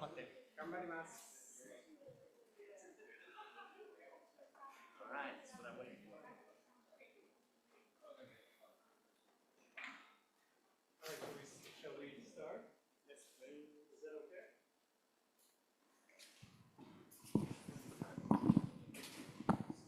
okay? Okay. I'm assuming you can all hear me. I am happy and excited to introduce the speaker for the final session for today. So today I'm introducing Kyle Peters, who is an assistant professor at the Department of Japanese Studies. And he's been in the Japanese, I'm also a professor in the Department of Japanese Studies, took part in hiring him. He has been a fantastic addition to our department, not only in his wonderful energy, which I'm sure you have all experienced, but also his wonderful facial hair. So, It's new. If I were going to introduce you, Greg, I would introduce your facial hair as well. But today it's only Kyle's turn. So anyways, his work is on the Kyoto School, which is why you're all here. He is helping reimagine the Kyoto School as not simply a school of thought that talks about nothingness, but one that deals with totality. And today's talk is on a lesser known Kyoto School theorist, and I will cede the floor to you. So if we can all give Kyle, Professor Peters, I'm sorry, a round of applause. The floor is yours. Thank you, Jeremy. Thank you for that wonderful introduction. Jeremy actually kind of touched on a couple of the points that I wanted to start with, and that's kind of my position in the field. I very much imagine and kind of define myself as I think what can be called the historically minded philosopher. And one of my goals is really to kind of keep these philosophical ideas in their historical context, but also show how that historical context kind of mirrors certain conditions today. The other thing I'm really interested in is expanding our definition of Kyoto School. And that includes focusing on new figures like Nakai Masakazu, who still remains understudied in Anglophone scholarship, especially, but also to kind of new venues. So we think of the Kyoto School and we think of Kyoto University. But actually, so much of this philosophical production is kind of unfolding amid the backdrop of kind of the dramatic advance of print capitalism. So for me, very much the magazines that these people are publishing in is really central to their thought, particularly Marxist magazines and modernist magazines where they're taking up Kyoto School ideas and putting them in new forms. And that's really gonna, I think, I hope that will shine through in our talk today on Nakai Masakazu and what I'm calling the revolutionary potential of consumption in 1930s Japan. So on one level, this talk is really trying to look at the intersection of media theory and social practice in 1930s Japan as it connects with Kyoto School philosopher. This is going to take us across some exciting media and social spheres, from print culture like magazines and newspaper, to radio and film, to cafe spaces and more, all that are kind of emerging in tandem with strong social movements and revolutionary social ideas, which themselves are being circulated through new media technologies that are connecting people together in new ways. And these profound social movements and ideas all are unfolding in response to what is widely being discussed as a moment or a time of crisis, hijoji. And this is discussed by, on the one side, socialist thinkers pushing for revolutionary social programs, but also by conservative thinkers kind of preoccupied with changing norms, attitudes, and social conventions. To be sure, this crisis is not only in the mind of these Japanese writers and intellectuals. In this period, Japan is rocked by a series of economic booms and busts. Japan has undergone rapid economic development in the World War I period, assuming control of new markets as Europe kind of goes about decimating itself. The end of the war in 1919 allows the British and French victors to resume control of these markets, bringing an end to Japan's wartime prosperity.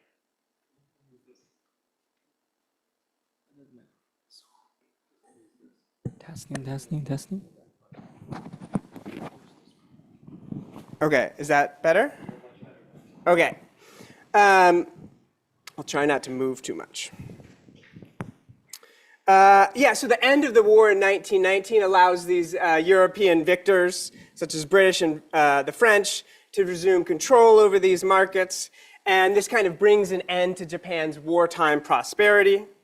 And one result of Japan's wartime development throughout this period is a dramatically uneven economy and the intensification of a split between newer modern capital industries and so-called traditional sectors of agriculture.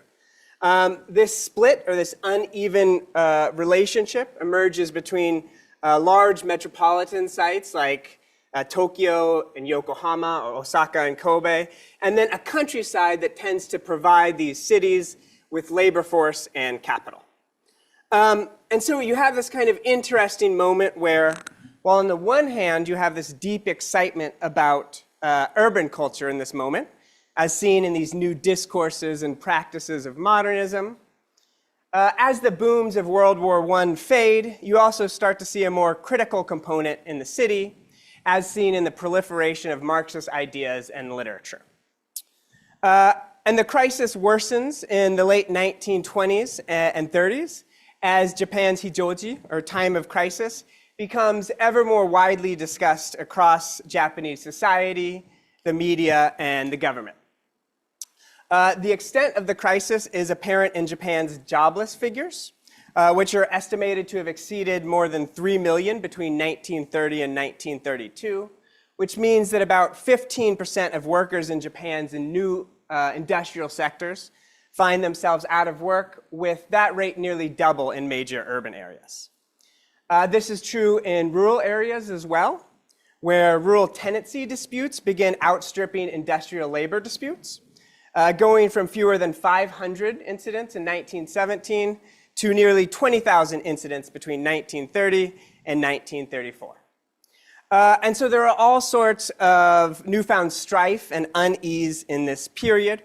In addition to joblessness and tenancy disputes, there are riots over the increasing price of rice and inflation more generally, concerns over academic freedom and freedom of speech, worry over diminishing opportunities for college graduates in the white-collar class, and as we'll discuss more at the end of the talk, major anxieties over the lack of affordable housing in urban areas.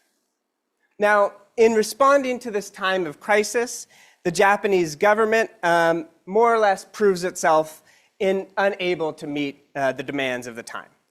Throughout the 1930s, 10 different party cabinets, which are kind of initially seen to bear the promise of what's called Taisho democracy, become symbols of political impotence. To simplify things a little bit, one of the results of the time of crisis is a government that becomes increasingly authoritarian and aggressive.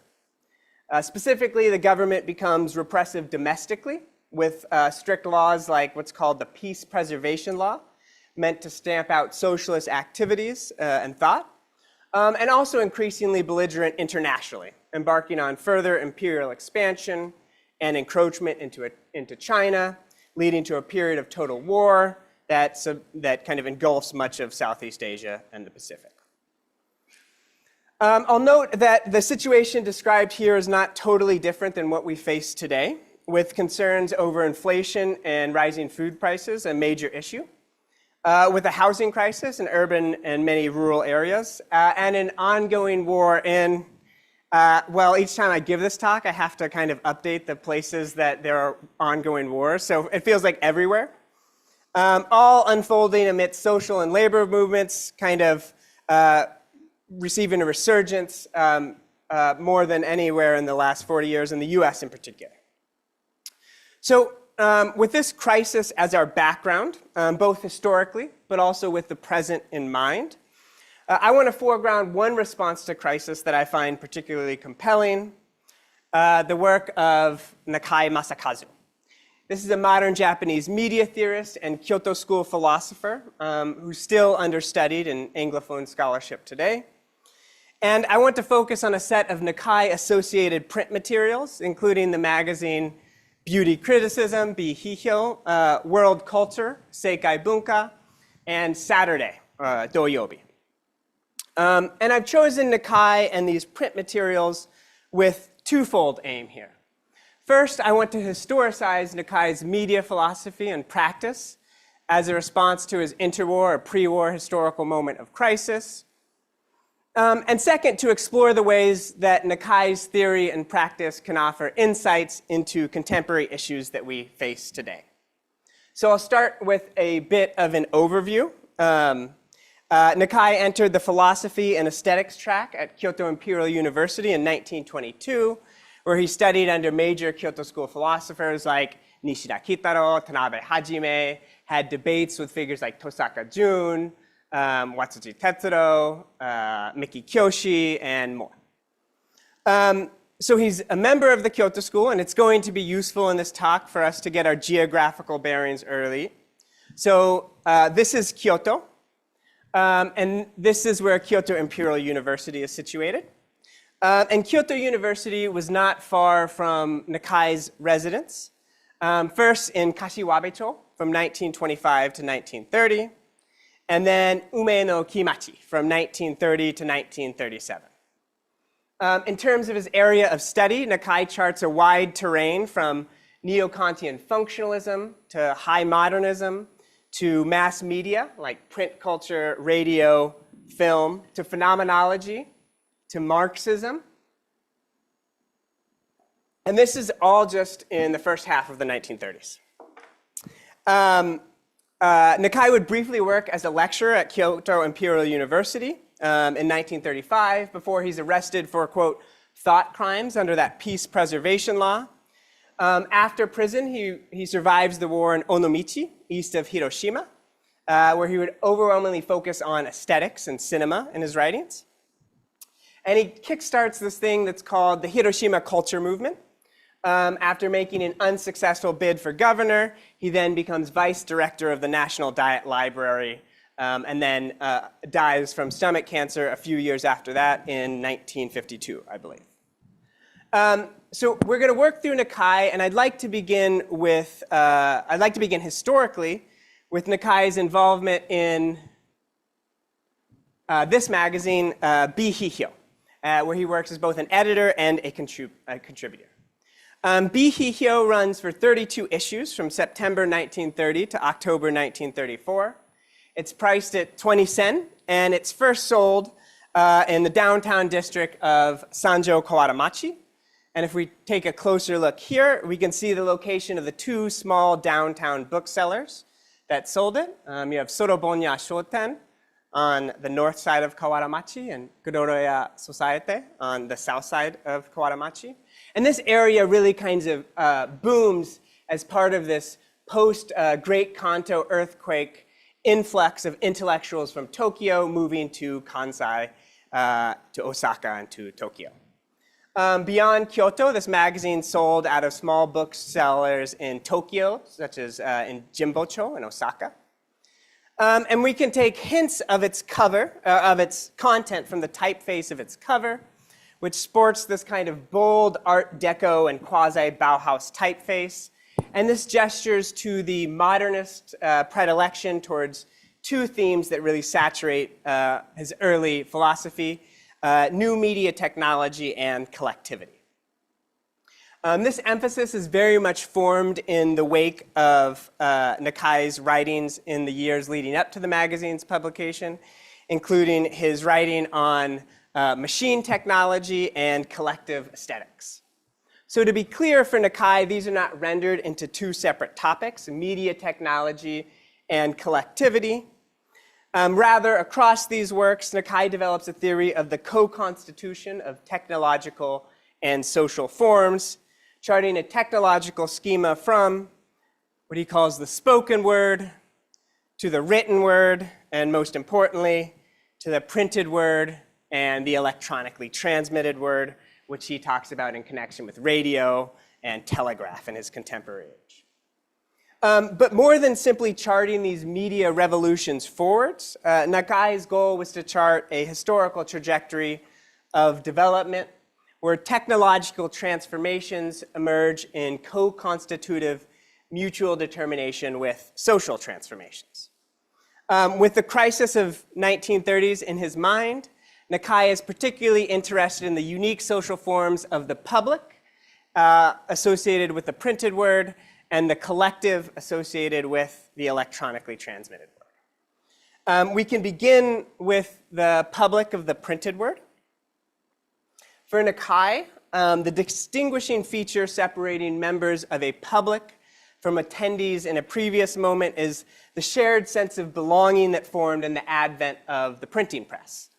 So much as Jürgen Habermas links the formation of the bourgeois public sphere to the onset of print media, Nakai, writing about 30 years earlier, states that the public came into being for the first time in the 18th century with the invention of new breakthrough print technology. Now, though Nakai marks out both identical content and expanded range of delivery as unique to the printed word, here his emphasis is overwhelmingly on the way in which print leads to new forms of connection among addressees so that a reader is, quote, conscious of hundreds of print materials being read at the same time. So this is the first kind of social technological transformation that he's interested in. We see the same kind of co-determinative process unfolding with regards to collectivity and newer media practices like radio. The collective of radio is distinguished in two respects. First, a heightened sense of speed and simultaneity among addressees so that, quote, the speed of electromagnetic waves is at the same time the speed of the transmission of thought. So Nakai has in mind here radio, in which listeners are united in time but dispersed in space. And the other thing he points out here is an even greater form of reciprocity that makes it so that you have the interchange of radio waves making possible the movements of a squad of airplanes, a fleet of ships, all in kind of collective coordination and connectedness. Nakai unpacks a bit further what he has in mind in relation to another new media becoming popular in this period, film. He writes, this will not make sense, but it will come to make sense. The material collective character that is constituted by the social collective character is mutually projective and equivalent. Therefore, the material collective also carries a reverse invocation for the social collective character. So his claim here is that the social character and the material character of film are wrapped up in a mutual co-determinative relation such that collective organization projects, translates, and produces equivalent collective forms in new media technologies. At the same time that these new media technologies project and institute new and equivalent forms of collective organization in the social sphere. We can begin with the projection of collective organization onto the material form of film. And the idea is that while a film shoot involves collaborative production among actors, directors, camera crew, and studio executives, Nakai wants to say a little bit stronger, not only is the process of making a film collective, the format itself is already collective. His claim is that the materiality of film, like film stock and lenses, emerged from the collective collaboration of companies like, he lists Eastman, Agfa, Pathé, Bolex, and DuPont, or like Carl Zeiss, Cook, and Plasmat, or other manufacturers. And the idea is that these materials both record and reproduce the social collective character of film production. Thus, film not only requires a director to work closely with an editor to shape the sentiment of a scene, but this post-production process already relies on collective, collaborative production amongst the technical crew, for instance, the camera crew and the lighting department. But film's materiality not only spurs collaboration among crew members, it also makes it so, quote, lens, vacuum tube, film, in their very character, conform themselves as if they belong within physiological activity. With the advent of new collective media technologies, Nakai argues, the human sensory domain literally extends over the technological media being employed so that the collective character penetrates the senses themselves, becoming, quote, the nerve tissue itself of the social collective character, and forging a feeling of, the quote's not on here, but, quote, solidarity and unity on the interior of the senses themselves. This amounts to, he says, a phenomenological transformation in the crew, whereas the self, right, think Kyoto school, think subject-object, worked on the thing. The self now works on the thing as one element of a complex compositional structure. Same idea, being freed from your post, even provisionally, allows you to grasp this kind of mathematical sentiment. He's drawing on functionalism of the thing that is grounded in a perspective that takes in the full picture of the system. In a kind of new media twist on the writings of Merleau-Ponty, Nakai, writing 15 years prior, claims that technological media are incorporated into the human sensory domain and literally transform the way that we perceive the world, engendering collective solidarity directly onto our sensory faculties. And so in the first year of Bihihyo, there's this kind of utopian excitement about collectivity and new technology. Their aspirations are for collective technology to develop so that it can broach the range of the public, yet maintain its sense of speed, simultaneity, and reciprocity. And this is really the vector in which these kind of modernist Kyoto school thinkers initially understand crisis, to return to our starting point. For Nakai, the dominant conservative reaction to the hijoji, the crisis, involves a rejection of modernity, urban life, and these new technologies. Drawing from the work of Miki Kyoshi and criticizing the work of Watsuji Tetsuro, he says, there is a fear of technology as a, quote, brutal figure that squeezes the spilt blood of humans through its cold steel gear. So he's kind of playing with this modernist imagery.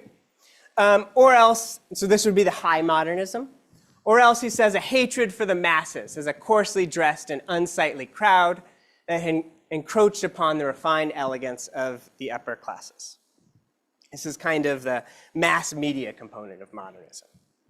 And so Nakai and Bihihyo's initial intervention was to say that technology and sociality that these conservative thinkers assumed were the cause of crisis were precisely the answer to crisis. That collective technology would somehow develop our connectedness and bring us all together.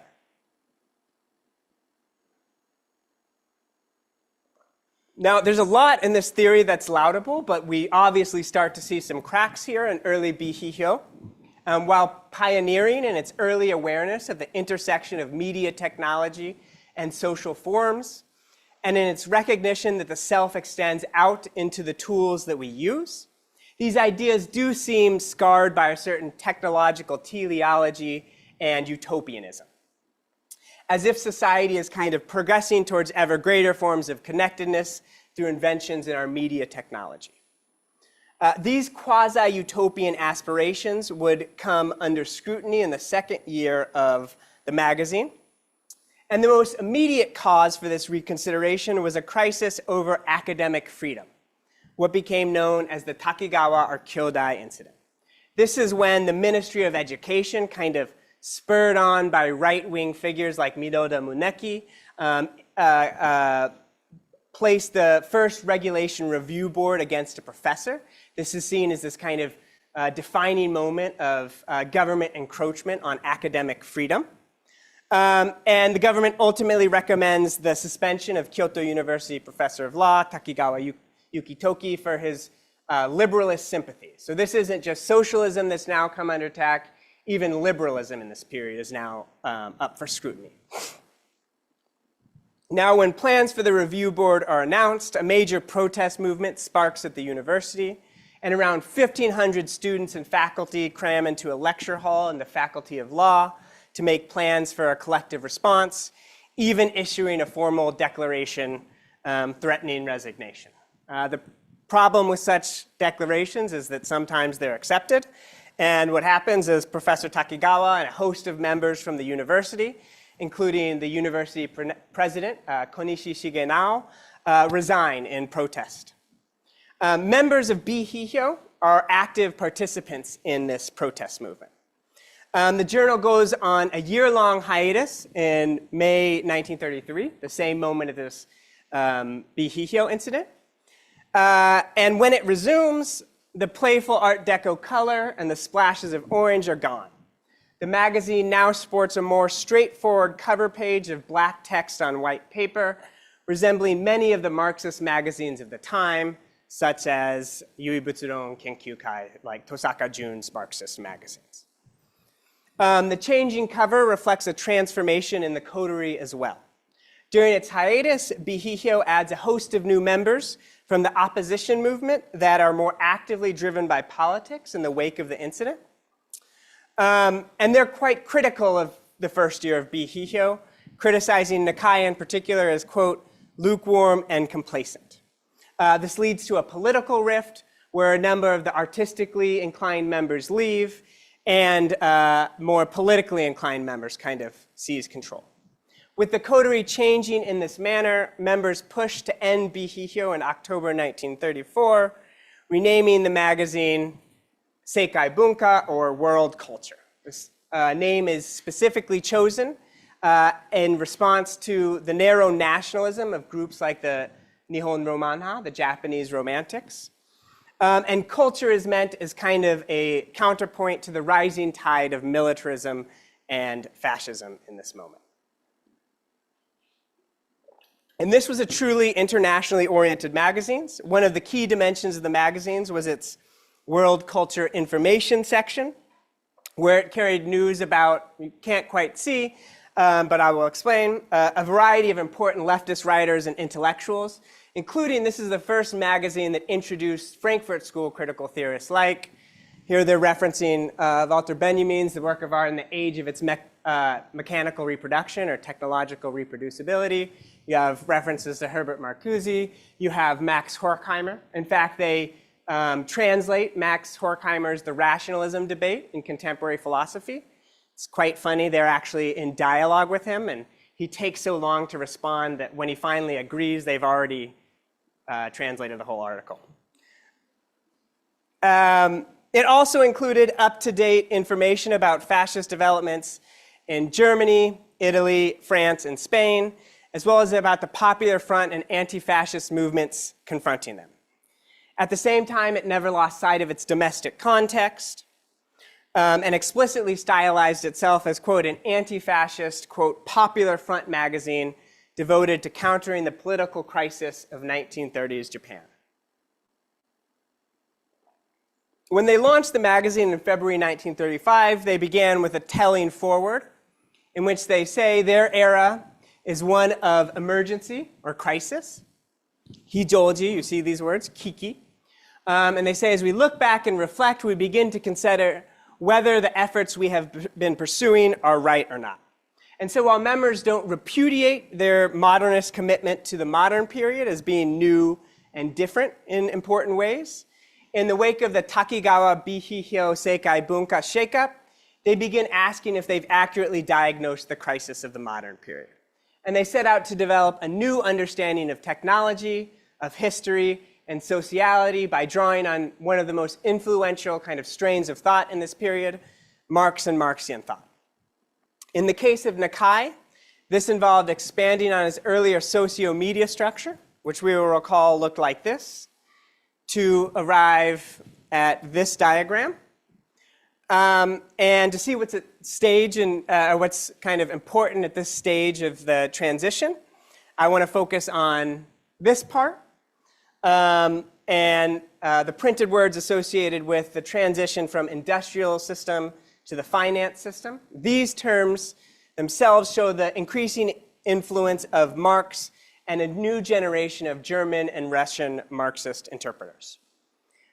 Quoting Marx's German ideology without citation. So one of the interesting things about these texts is they'll just take Marx's language or Lenin's language and put it in the text directly, they won't quote it. And so it's kind of like a puzzle that or like a gold mine where you're like, I know that phrase. So this one's from the German Ideology. And he talks about a situation in which big or large-scale industry everywhere has the same relation between the classes of society, and in which big industry creates a class having the same interests in all nations, and for which nationality is already destroyed. Nakai brings crisis together with his theory of big or large-scale industry by way of Rudolf Hilferding's finance capitalism and Vladimir Lenin's imperialism, the highest stage of capitalism.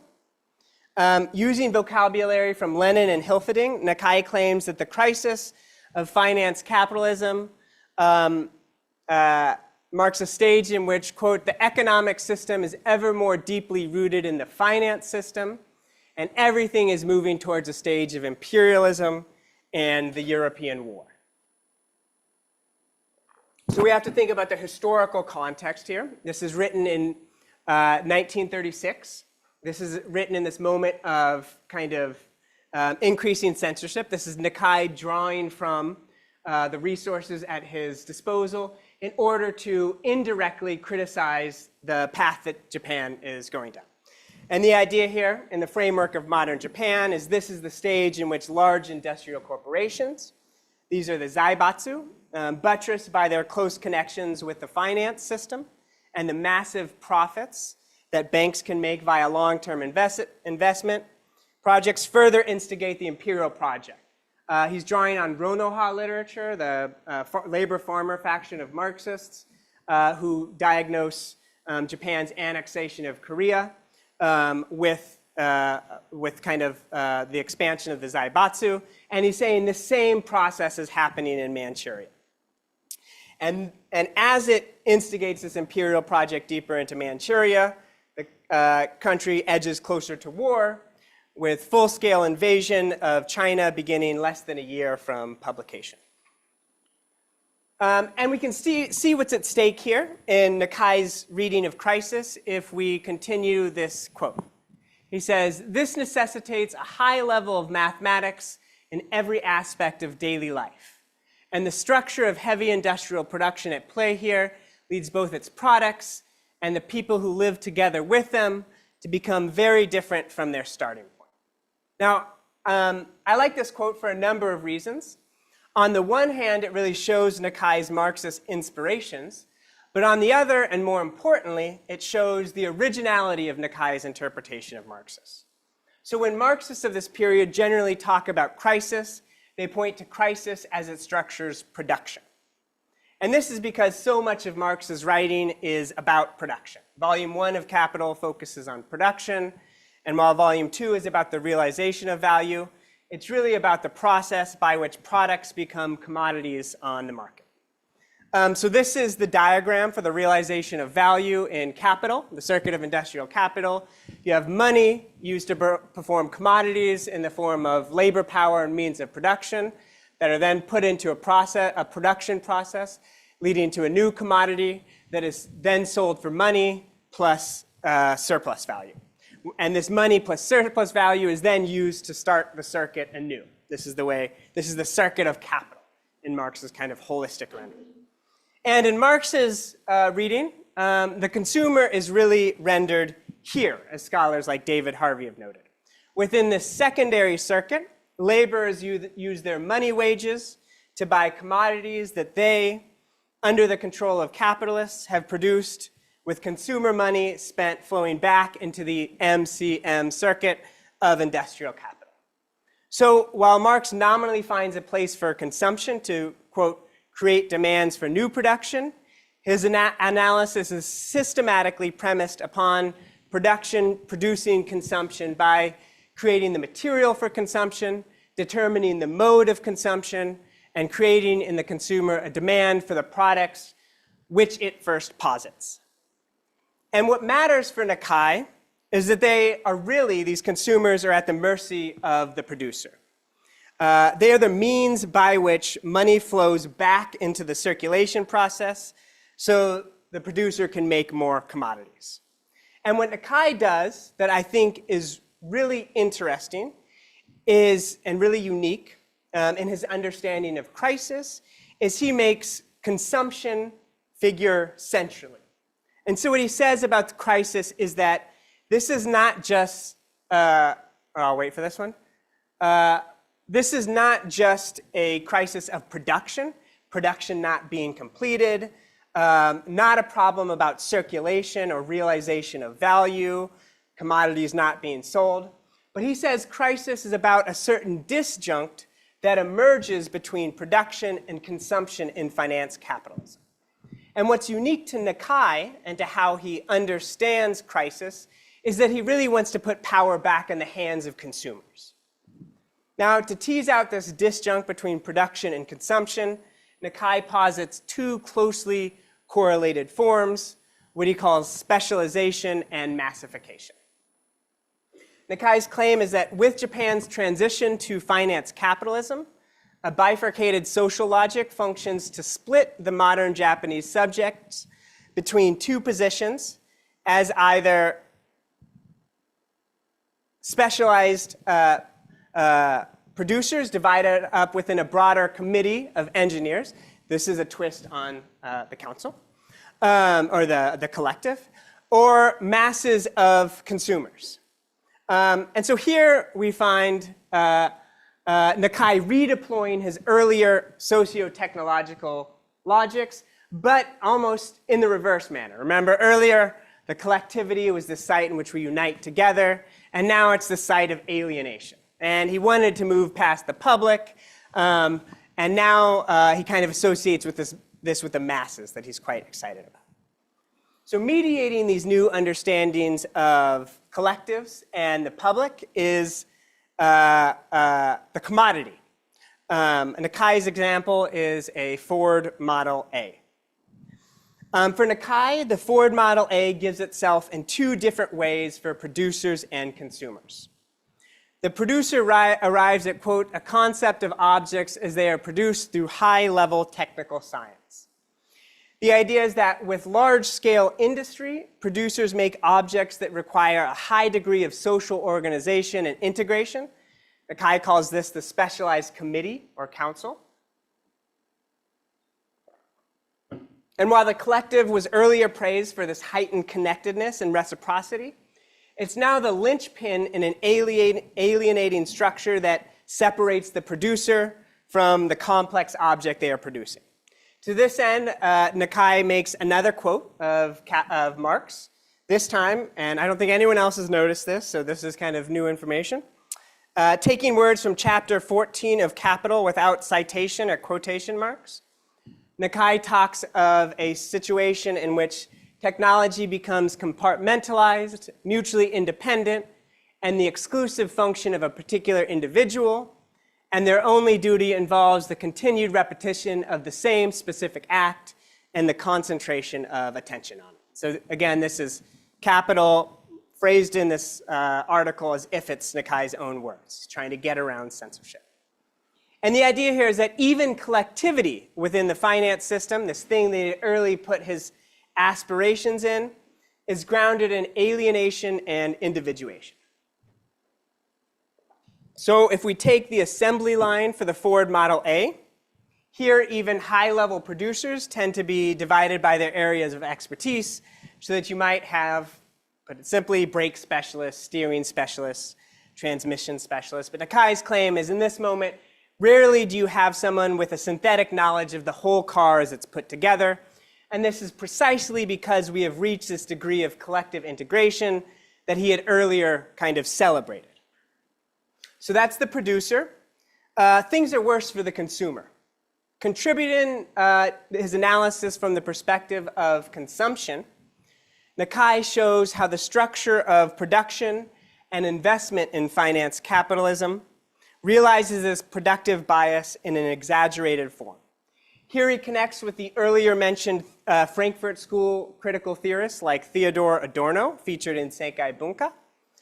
Much as critical theorists like Theodor Adorno discuss the, quote, standardization of cultural products in line with demands that are, quote, manipulated to bring about, quote, relaxed and uncritical mass consumption. Nakai argues that finance capitalism dismantles consumption, so the masses are alienated from the general concept and only have simple representations of the product. With consumers alienated from cooperation with the Ford as a complex function or even as a use value, all that's left is, quote, the representation of products that are already given to them. The idea is that owing to the increasingly complex structure of production, the rationality of many people, of the masses, is drawn away from the technological generality of the car and how it functions as a complex structure. Again, this is functionalism. So that our understanding has descended and distorted to no more than an image of an automobile. For instance, the Ford Model A becomes a symbol of success or wealth.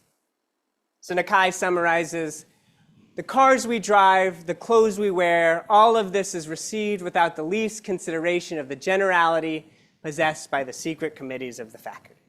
So we find a Marxist standpoint leading to a more negative view of collectivity in the second year of the magazine as it transitions to Seikai Bunka. Here, the collective is a committee of producers alienated from the products of their labor owing to specialization, and the masses only relate to the objects they consume as symbols of, say, success or happiness or wealth. Now, it's in order to create a social form that overcomes this alienation between specialization and massification that Nakai embarks on a new media venture, the tabloid format newspaper Doyobi. Doyobi is inspired by the French popular front newspaper Vendredi, first introduced to world culture readers in May 1936. Like Vendredi, or I mean, we could just say Friday, Doyobi was aimed to be both socially informative and enjoyable. It runs 6 pages with pages devoted to culture, women, society, film, and entertainment. And at its height, it's thought to have circulated around 8,000 units. The cover carried an editorial introduction, usually written by Nakai, and a large woodblock print that changed periodically. So here we find 2 stylishly dressed modern girls, or mogas, and a child at one of the many cafe spaces that are popping up around the city at this time. And this setting was perhaps intentional, as cafes were key to the circulation and economic viability of Doyobi. Initially, the Doyobi founders asked various coffee shops to put the newspaper by the entrance or to sprinkle them around the tables free of charge. And then later, they would sell issues in bulk to the coffee shops for around cost, or have the cafes take a 1-cent cut of each issue they sold. Coffee shops also contributed to the financial survival of the magazine by buying ad spaces, like this one for Café François, which still exists today in the same location. So if you're interested, I encourage you to go check this out. If you're interested in the history of the Kyoto school, they're all theorizing and philosophizing at this cafe. And it's about a 10-minute walk away from these earlier bookstores where Nakai's magazines had sold. The most important dimension of the newspapers is its anonymous reader contributions. So you'll see there are no authors ascribed to these articles. These anonymous contributions made up approximately 80 to 90% of the final edition of the newspaper. And these represented the concerns and worldviews of a variety of people: blue-collar working men and women working in factories, housewives, white-collar workers, artists, intellectuals, farmers, temporary workers, and more. The emphasis on reader contributions opens onto the relationship between media technology and sociality in Doyobi. Remember, Nakai had become decidedly critical towards the specialized collectives and the alienated masses that proliferated in the crisis of his contemporary moment. Through Doyobi, his goal was to fashion a new kind of media that would allow for a new kind of social involvement. He broaches this issue directly in his editorial for issue 19. the Japanese here, is the collective is seeking out a new language. Using again his printed word and the word of the vacuum tube, which is now a stand-in for the electronically transmitted word. Nakai writes, when people discovered the printed word instead of the written word, they were amazed at the effect it had, but they did not make it their own.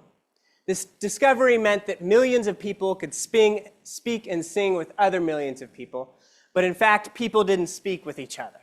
Today, newspapers only give one-sided sermons in a scream of advertisement. It seems that the word of the vacuum tube is similarly not the ears and mouth of the people. People remain deaf and mute in the collective. Our Doyobi is new in that the readers become writers, and now creating a space in which the ears of the thousands of people become the mouths of thousands of people, a new language is sought. Cannot we say that the voices of the thousands of people of this Doyobi will eventually become the reciprocating voices of the tens of thousands, of the millions, of billions of people talking with each other? We, the deaf, are acquiring collective language. So billions of people, he's ambitious here. So our question is, how could Doyobi, for Nakai, overcome the social bifurcation between the specialized committee and the alienated masses and open itself up to new forms of collective possibility? To answer this, we have to look at what's widely considered Nakai's most important article, the logic of the committee or the logic of the council. Iinkai no Rondi.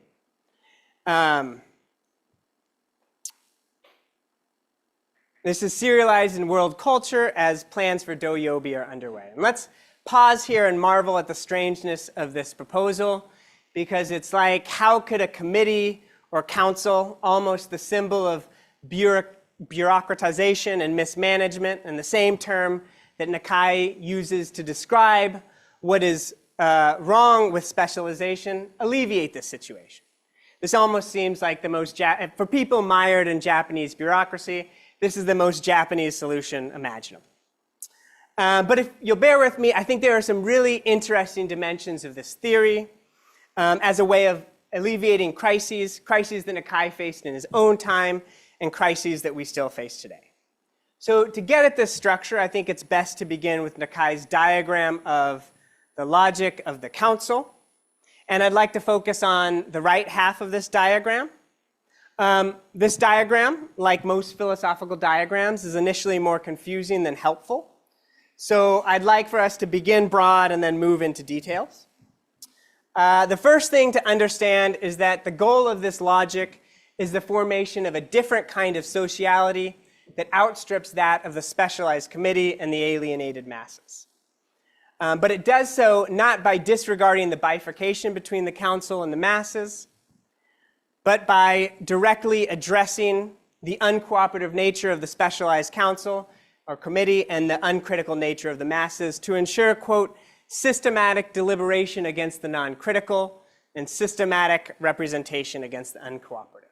So the goal here is to use the committee or the council and the technologies of modern capitalism to establish and secure a wider form of critical and cooperative mass subjectivity.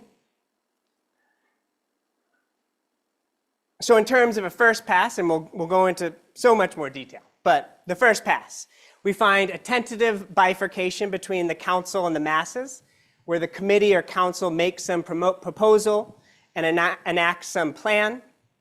They then issue a report. Here the proposal and the plan, as they are implemented, are shared with the masses. After which the masses evaluate this plan and its implementation cooperatively and critically. And then by virtue of this critical and cooperative involvement, the idea is they come together in new levels of cohesion and mass subjectivity. They then reflect back their experiences to the council, thus leading to a second level of mediation between the masses and the council. This last stage is crucial because it means the council-mass division is not permanent. Despite this graph's harsh angles and arrows, the process is not simply about moving forward. Rather, we find, quote, a recursive and infinite process of fluidity. So to be clear, this does not mean that nothing ever gets done. Rather, it means that there is always a check on plans and implementation, with the masses conveying their criticisms via their lived experience back to the council, and then the council making new proposals based on these reflections, and then the masses becoming closer together through their joint cooperative and critical reflection on the plan, and with it, their lived conditions. So this is the first pass. Let's add some detail to this structure. And I want to do so via a topic that is explicitly treated in Doyobi, the housing crisis or the housing problem. While the transition to housing issues may seem abrupt, in fact, the so-called housing problem had emerged as a major feature of modern Japan's discourse on crisis. As mentioned earlier, rural tenancy strikes and disputes marked a key site of revolutionary activity in the 20s and 30s. As Jermaine Hoston writes, in the countryside between 1920 and 24, there were 7,115 incidents of tenant strikes, in contrast with fewer than 500 in 1917, initiating a trend in which disputes would rise to, we'll just say 19,139 between 1930 and 1934. In urban areas too, tenants associations quickly formed in succession to represent the rights of residents amid rising rents in crowded cities. The first tenants associations formed in Tokyo and Osaka in the early 1920s, but they quickly spread to other urban areas like Kyoto and Kobe in 1929, as renters demanded reductions in rent amid high employment rates. The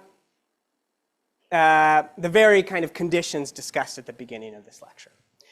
In fact, it was housing programs like the Kyoto Tenants Alliance and the Kyoto Rent Reduction Alliance that kickstarted a lot of the civic activism in Kyoto in this period, including things like the Kyoto Livelihood Consumer Cooperative that Nakai served on the board for, and that virtually every major Kyoto school philosopher was a part of, including Nishida, Tanabe, Watsuji, Tosaka, and Nishitani.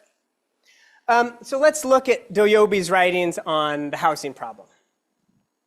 Doyobi's first feature on the housing problem tackles the rising cost of housing in urban areas. It says, we, the small urban renter classes, are moving all the time. Statistics show that in Tokyo and Osaka, renters who pay less than 30 yen for a house are more likely to move after 1 to 2 years.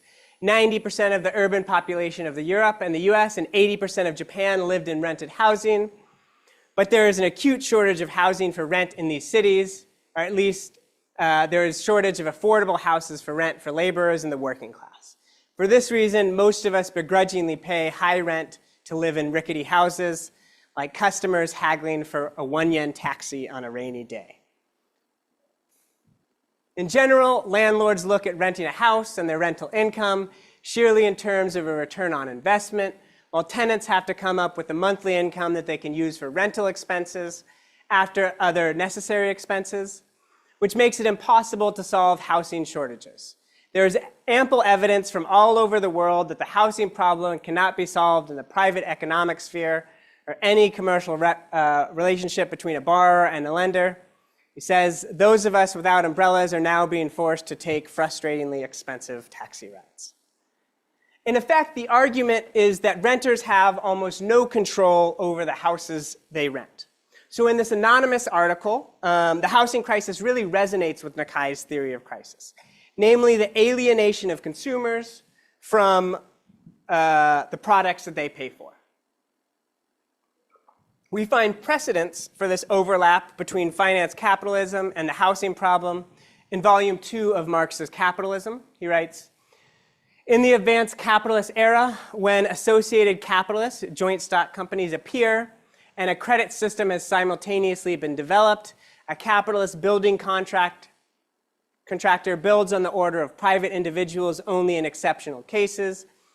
His business nowadays is to build whole rows of houses and entire sections of cities for the market. The funds are procured through mortgaging, and the money is placed at the disposal of the contractor, speculatively anticipating the demand for houses. Though Marx is writing from the side of production and the realization of value, specifically large-scale production by joint stock companies within a proto-finance system of credit. For the consumer, the result is the same, little input over one's housing. Doyobi's discussion on the housing problem can be further contextualized upon the backdrop of 1930s Kyoto. So I earlier mentioned that Nakai lived here in the northern Kamogawa area. If we zoom out to look at a map of Kyoto City's development, here turned vertically on its north-south axis, we see Nakai's residential district as part of an area only incorporated into Kyoto 4 years prior to Nakai moving there in a 1918 city expansion. It was in these areas, these 1918 areas, that you have the highest population increase, up 279% from 1920 to 1935. So from a housing perspective, Doyobi is pointing to a housing situation that's completely out of whack for renters. Many of us find ourselves currently living in a similar situation. While I was running this workshop, I actually moved out of my apartment because my landlord was trying to raise my rent. Currently, Hong Kong is in its third consecutive year of rent increases, with rents increasing by almost 5% in 2025. The government has focused on the also very important problem of housing prices by doing things like cutting interest rates. They did this in 2025. This has led to an increase in home prices, however, with new investors in part pursuing what are policy and analyst terms described as, quote, attractive rental yields. And so even today, we very much find ourselves in a situation that's similarly out of whack for renters. And what I want to do with our remaining time is fill out the logic of the council as it might respond to this issue of the housing problem, both in the context of 1930s Japan and the context of today, and show how it would allow renters, consumers, to more fully generate and reflect their housing needs. We can begin with the proposal made by a council in reflection on the social, material, and economic conditions of reality, and with the aim of improving upon them in some manner. Now, because the proposal exists in a precarious position, Nakai says they always have the potential to reflect the distortion of ideology and lose sight of real-world conditions. Because of this potential for distortion, there has to be a procedure for amendment. This is the decision procedure. Here, the proposal passes through multiple questions, explanations, and debates to arrive at a decision so that the many distorted understandings of the real situation are amended. So in terms of the housing crisis, we can imagine various proposals. One of the examples we find in Doyobi in 1930s Japan is a housing inspection system so that you can check each house's lighting, ventilation, and other conditions and indicate good or acceptable with a poster on the doorplate before being rented. In our own time, there have been proposals to draft a tenant bill of rights or place a cap on rent increases. Next, with actual conditions foregrounded, we have the drafting, delegation, and implementation of a plan. With regards to our housing example, they might get more ambitious here, calling for the expansion of housing voucher programs or the construction of additional public housing. Hong Kong's quite good at this. The US is not.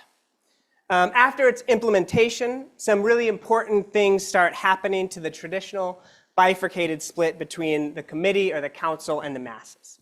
So from proposal to implementation, we've been dealing on the level of the council, but the report opens the council up for wider participation by the masses, by the consumers that are normally excluded from the production process. This report can take various forms. I like the example of Nakai's later work on documentary film, a readily consumable documentation of the plan, its implementation, and its practical use. Frederick Wiesman's public housing documentary might serve as an example. Regardless, the dissemination of the report generates a moment of criticism among the masses that use that specific institution or program. What criticism does is make clear the plan and its implementation and how things play out in lived experience. This might involve, for example, community screenings of the documentary and a public Q&A session with council members after. And what's important is that in this stage, consumers are given the opportunity to reflect on the council's plan and make clear the ways in which it plays out in lived experience. So instead of falling for the sensible images typically given to consumers, the masses are kind of encouraged to use their critical capacity. This moment is also crucial for another reason. Criticism for Nikai is a moment in the Hegelian sense, bringing the masses together in new levels of cooperative subjectivity. Nikai writes, "It is through criticism that the subject of the masses truly dive into the depths of itself, subject, and move towards a new proposal." And I want to pause here again with this term subjectivity, because this too is kind of strange. We tend to understand, yeah, this is the final bell. So we've been doing about 5 minutes, and that's what I'll need. I'm going to be a little bit harsh, but 5 minutes is all you get. Thank you. And this too is kind of strange because we tend to understand subjectivity as something individual. But this holistic rendering of subjectivity, as we've kind of explored throughout the summer school, is one of the defining features of modern Japanese thought. In much the same way that Hegel talks about Geist and self-formation, and Marx talks about class and class consciousness, Nikai, and in much the same way that Nikai envisioned the human sensory domain to literally extend over the technological media being employed in film production, becoming the nerve tissue of their social collective character, the masses as a whole are capable of coming together in a kind of cohesion and unity that we similarly ascribe to individual subjects. Now, this might sound quasi-fascistic, this holistic unity, and this is an important question for Nikai. But what's really key here is that the subjectivity of the masses is sparked through our critical faculties. And so Nikai is talking about a process through which a cooperative and critical mass subjectivity can grow and spread among the masses. This is why, in this diagram, we have subjectivity represented through the dotted line in this kind of expansive process of subjectivity growing and growing. Now, after this, the masses' new critical views that they form together are reflected back to the council. So the report goes out in red, while the reflection comes back in orange, from the masses to the council, with the masses as a whole integrating the council into their process of self-development. This allows the council to have a better sense of any distorted understandings of the real-world condition as they start the cycle again. So if we assume a housing improvement project, this might involve, for example, concerns over the location of the housing, or the labor market, or educational opportunities. In the case of modern Kyoto, this might be about city infrastructure. For instance, there are slow-moving but important infrastructure projects, paving, lengthening, and widening, and adding tramways that connect these newer incorporated districts. And you can see that these projects are in the work in our close-up of this 1932 map. There's these kind of slight red dashes. And they're actually successful in this. 14 years after incorporation, the city starts to expand Kita Ojidori to meet Higashi Ojidori, and they complete this partially by 1937. Alternatively, this reflective stage could be about the architecture itself. The Social Affairs Division responsible for housing improvement projects in modern Japan favored concrete high-rise structures for their cost, efficiency, and size. But many residents feared the stigma of these high-rise concrete structures. And so by way of their reflections, the council, though pushed for partial two-story concrete and partial wooden structures. And this actually happens in these Japan civics alliance movements in places like Nagoya, where the government wants to make 24 wooden houses and the rest concrete structures, and they actually end up expanding it to 334 wooden houses. And I'll just note that people have a lot of opinions here. There is a lot in Doyobi about preferences for housing architecture and housing layouts. And to bring this back to our contemporary moment, it's here in this reflective stage where a lot of public housing programs in the US have failed. Without any robust follow-up to our social programs, the government systematically cuts funding for basic housing maintenance, let alone aspirations for a high standard of living. To return to our diagram, the point here is that by virtue of their critical faculties, the masses structure the new proposals of the council via their reflections, determining the needs to be met, and thus the structure and membership of the council's proposal. And so ultimately what you have here is people taking a more active role in the products they consume. And so here, this will be my last word, I won't do my long conclusion. We find a new role for the council and a new opportunity for the masses. The council does not simply offer sensible images to the masses. Instead, the committee or council forms the moment for cooperative criticism among the masses. It forms the moment in the Hegelian sense by which the masses are able to self-develop and grow a critical and cooperative subjectivity. Or in Nakai's own words, in the deepening of this recursive moment, which leads from one subjective condition to another subjective condition, there is the very definition of true subjectivity, a dialectic of self-mediating transformation. And I'll leave it here for time. And I'll also note that my phone says 1 hour and 4 minutes. So this is my phone's fault, not my fault. For going. Can we share this? Please. All right. So thank you very much. I'll sit down for this. So I'm not. Huh? All right. Whatever. So first of all, let me state that I'm a historian. So my comments might be coming from a different area of specialty than many of you are. But I was struck by this talk in many ways. And I just have one big question and before I open this up to all of you, I have one big question for Kyle about Nakai. And my question is, how do we assess him as a thinker? To what extent was he living in the world of ideas? And to what extent was he actually dealing with real world problems? And the reason I'm asking this, I'm sorry, I don't want to drone on, but there were 3 things that struck me. One is he's talking about Lenin and finance capitalism with an understanding of what Lenin wrote, but not an understanding of how it actually applies to Japan.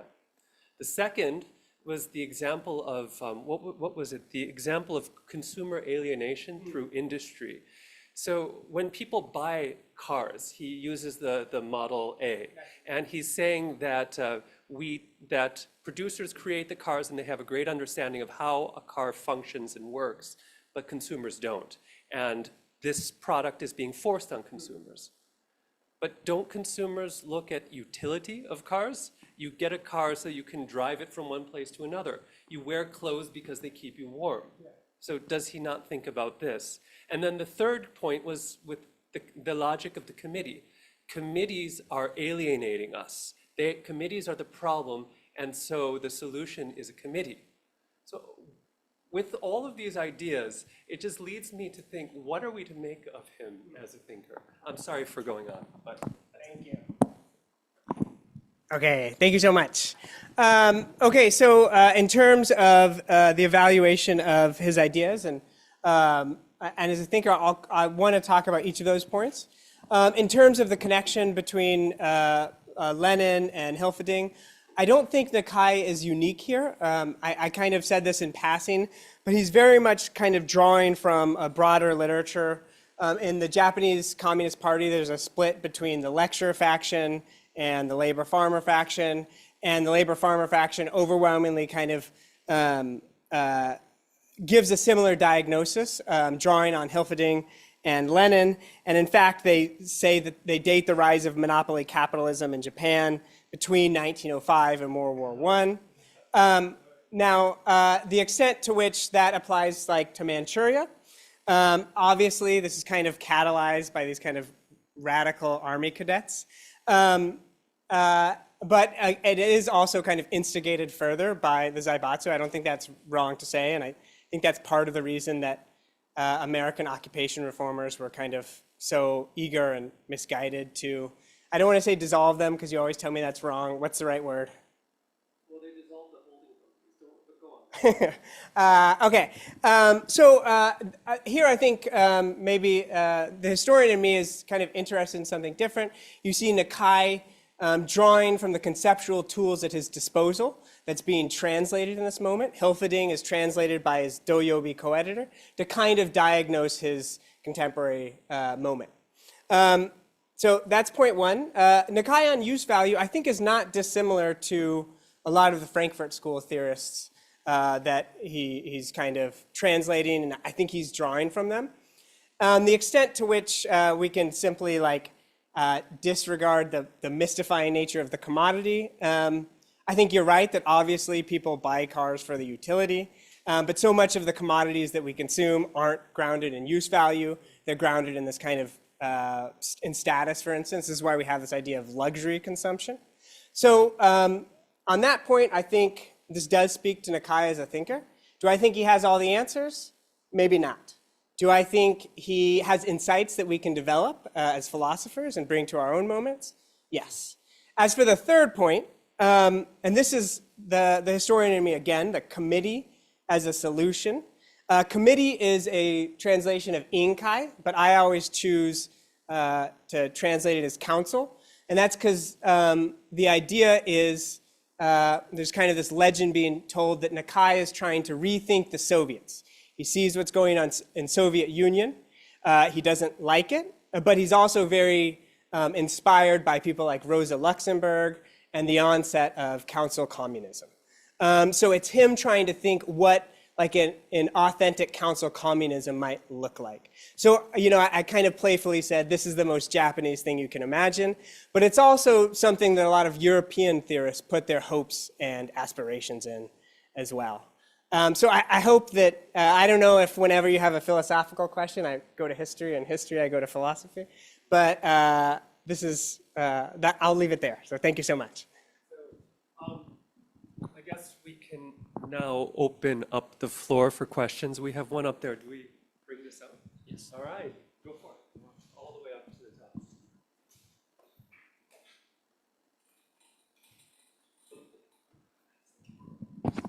top. Thank you, Kyle, for the really substantial and also Marxist 101 introduction here, which is great. Can you go back to the diagram that you show at the end? I have two interrelated questions. So first, this is your diagram or Nakai's? This is Nakai's diagram and my colors. Okay, so all these sort of recursivity structures already. He uses the language himself of recursive and infinite. Do you think this is a reference to the cybernetic feedback that developed at this, I guess, a similar time as well? Because it's really sort of this cybernetic feedback where subjectivity and via the report and reflection is sort of looped and into that feedback of the, I guess, a council and the whole. I guess what it makes it interesting is that your reading of this subjectivity becomes this organism, right? Where it sort of evolves in a way that's not on the sort of a one side of proposal, one linear of proposal to the decision, but with subjectivity as this participating subject that keep alternating and renewing the whole system. And if so, it's quite interesting because the last one you say this is a dialectic of self-transformation, right? He says that. Oh, he said, yeah. So this dialectic seems not simply on the Hegelian sense, it's simply more on the Bergsonian sense of the evolving totality, evolving organism, which is actually the, Norbert Wiener, the inventor of the cybernetic, he's also a huge Bergsonian reader, and I just seeing this kind of connection there. I don't know, maybe just related to your lecture on the Bergson earlier. I see this, everything's connected. But I guess my question is that how the technology is sort of positioned in this cybernetic / recursive picture. Because I feel like in the Ford Model A case that you gave earlier, the technology is sort of this, because of technological generalization that get monopolized by the specialized people, that's what would cause this alienation of the commodity from the mass collective. So you also suggest, like for Nakai, the technology seems to be. I think I set up a bad example first. I'm so sorry. I'm so sorry. I just want to connect all these dots in his talk that seemingly a little bit like tension in between that I was like pointing out. Or like I just want to make sense of like what this technology in this cybernetic picture is sort of like function. Thank you. Okay, I'll speak in this. Is it working? Okay, so yeah, textually, I like the Bergsonian references, but textually he writes this piece just before Logic of the Committee or Logic of the Council called The Problem of the Subject. And it's also 1935, 1936, it's in Shiso. And there he treats, it's meant to be this kind of reevaluation of subjectivity using Hegel. And this is this moment when all these Kyoto School thinkers are kind of going back to Hegel and reevaluating. So a lot of this, we kind of talked about these impoverished interpretations of Hegel, but Nakai finds Hegel to be kind of like his hero. And so he says, what Hegel realized is that subjectivity is not like a bullet. Do you know if this is a reference to something, Greg? Is not like a bullet shot from a pistol. Okay. Okay, great. And then, yeah, and so then instead it's this kind of endless process of dynamic self-mediating transformation. And so Nakai is trying to think this subjectivity. He's trying to use it in the expansive terms that we find in Hegel and Marx. And he's interestingly trying to kind of map it onto consumer movements in a moment where labor movements are under strict scrutiny. So in this moment where we talked about the rise of rural tenancy disputes outstripping industrial labor disputes, and that's because you couldn't really have industrial labor disputes anymore without getting arrested. And so Nakai, working within the boundaries of 1930s Japan, can't draw on Marx, so he makes Hegel his hero, and he can't draw on so he can't draw on Marx, so he makes Hegel his hero, and he can't really talk about production, so he starts talking about consumption. I think this, I'll just say very quickly, I think Nakai, like we talked about with Watsuji, wants non-material things to be integrated into subjectivity, and the example of that is like film, the film example we saw earlier. So we can talk more later.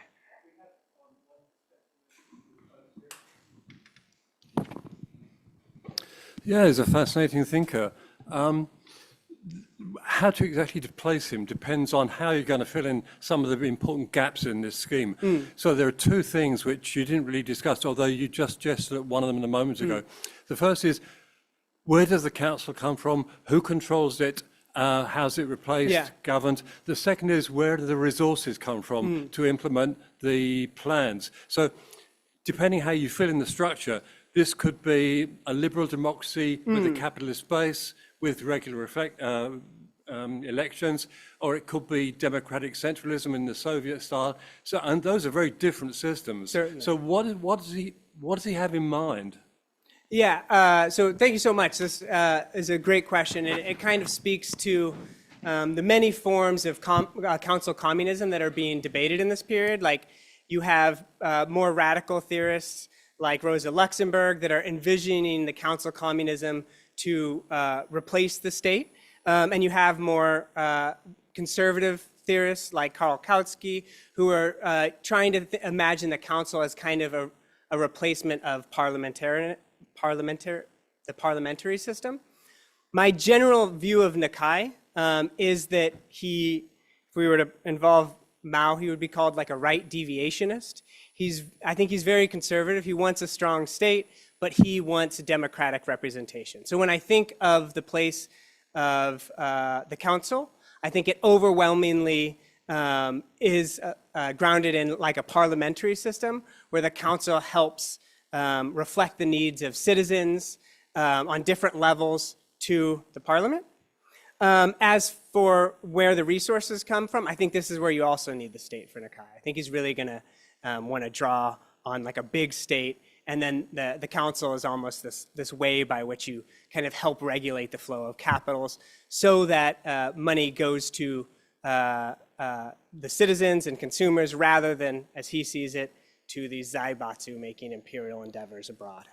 So I hope that starts to answer.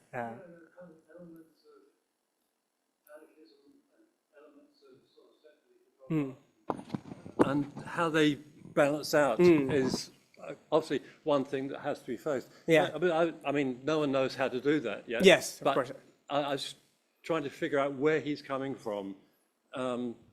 Yeah, no, and I'll say like there are moments in his writings that feel more like a central big state Marxism, and then there's also these kind of radically anarchic, like ontological moments as well that are quite interesting. So I don't think Nakai has the answer. If I could just jump in really Yes, quickly, please. because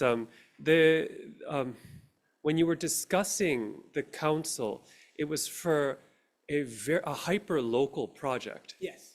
So is he viewing them in these bigger terms of how the state functions, or are they like at the level of Chonaikai, like super local? Yeah, so this is one of the things that he's unclear on, and I've had debates over this topic with the few other people that kind of talk on it. Some people say he wants a small council that's going to kind of like forever expand. My thought is he wants a series of councils that kind of are mediating each other. So I see him on this very local level in this kind of endless process of development. So Greg has a question. We'll get you next. I try to be short. So yeah, it was very interesting thinking about both this structure ideally, and then also just thinking about your call to think about the application today. Okay, so it's kind of two sides.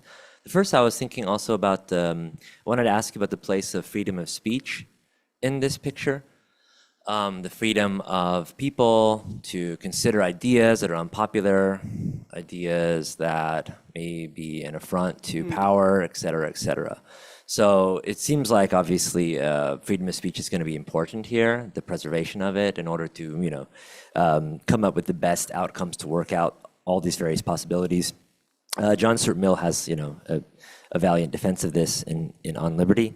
So I wanted to know about the place of freedom of speech in this picture. And then the second I wanted to ask about was about contemporary application. I'm thinking about our country in particular, but other contexts are also helpful. Thinking about polarization, like so strong political polarization that affects, say, cross-class polarization, right? So when we talk about the masses giving critique or the masses, critically reporting back, right? How does it operate in a culture where there's mass polarization, and even perhaps where the distinction between truth and falsehood no longer makes any sense, right? So yeah, just to kind of thicken the plot, just thinking about our contemporary situation.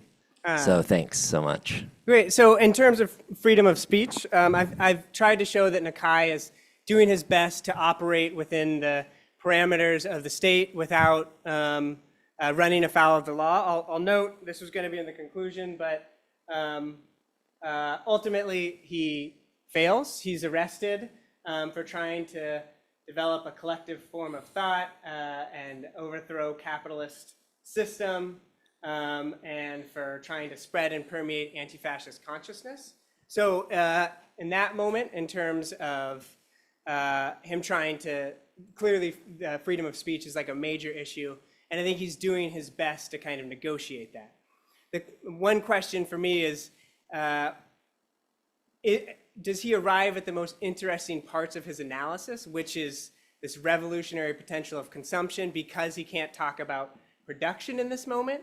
Then again, he's kind of involved in these consumer cooperatives. So this is one of the things that I think is an interpretive question that I'm always kind of working with. In terms of the second question about polarization, well, do I have a diagram for you? You always have a diagram. Wait. No, this is, this is, Of the talk you didn't get to. yeah, this is in Japanese because I must say I don't quite understand it. This is Nakai's attempt to kind of like mediate dispute. It comes from his philosophy of language.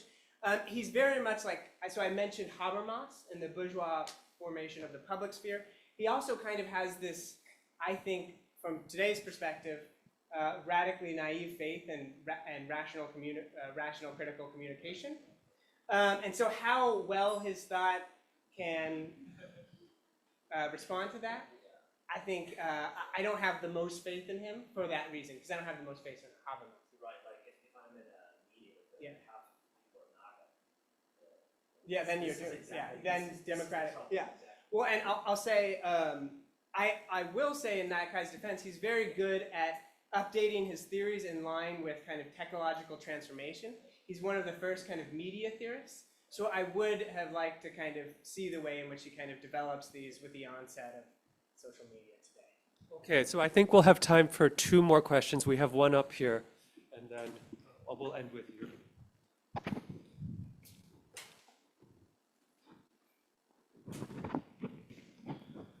Yeah, thank you, Kyle. I think this is incredible scholarship, firstly, in many ways. I think this figure particularly is one of the forerunners of critical theory in this sense.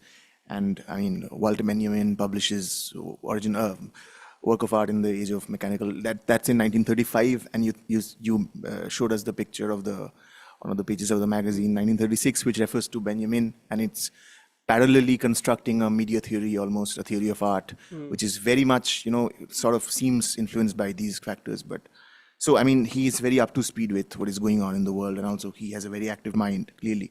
I'm thinking, with regards to the question that has already came up regarding exactly where, I mean, the position of the council or whatever call it, committee council, and its exact dynamics, or how local or global or big it can be.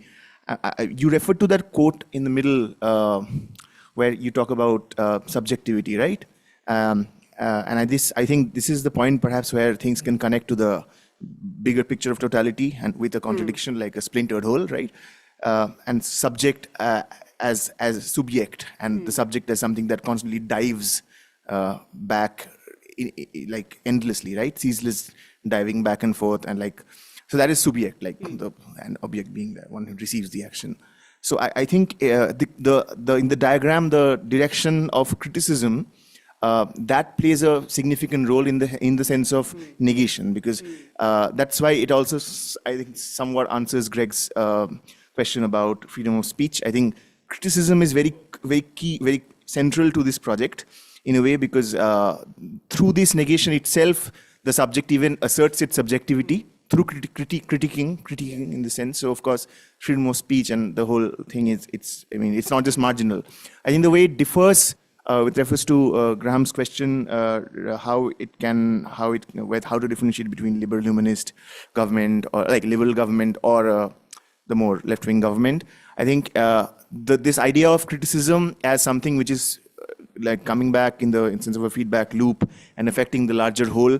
In the liberal system, although it gives the impression that there is a place for that, in reality there is barely any. So that's I think here there can be a role of that, right? So I mean, yeah, these are some remarks. Okay, so just because we're running out of time, we're going to take both questions first. So hold that in your mind. The second one is right here. Thank you, Sakasa.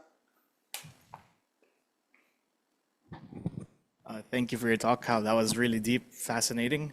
So yeah, I just have a clarificatory question, actually. So when you introduce this logic of counsel, right, you have this kind of dialectic, self-mediating, self-determining thing, right? But I was also wondering how exactly it's related to this earlier dialectic that you kind of alluded to early in the presentation about the co-determination of technology and social form. I was wondering exactly how that relates to the logic of counsel, because it seems to me that the way the masses mobilize for this logic to work, to be enabled, relies on a very particular form of like mass, a conception of mass. So I was wondering if you could speak about how this is related to each other. Yeah. So thank you both so much for these questions.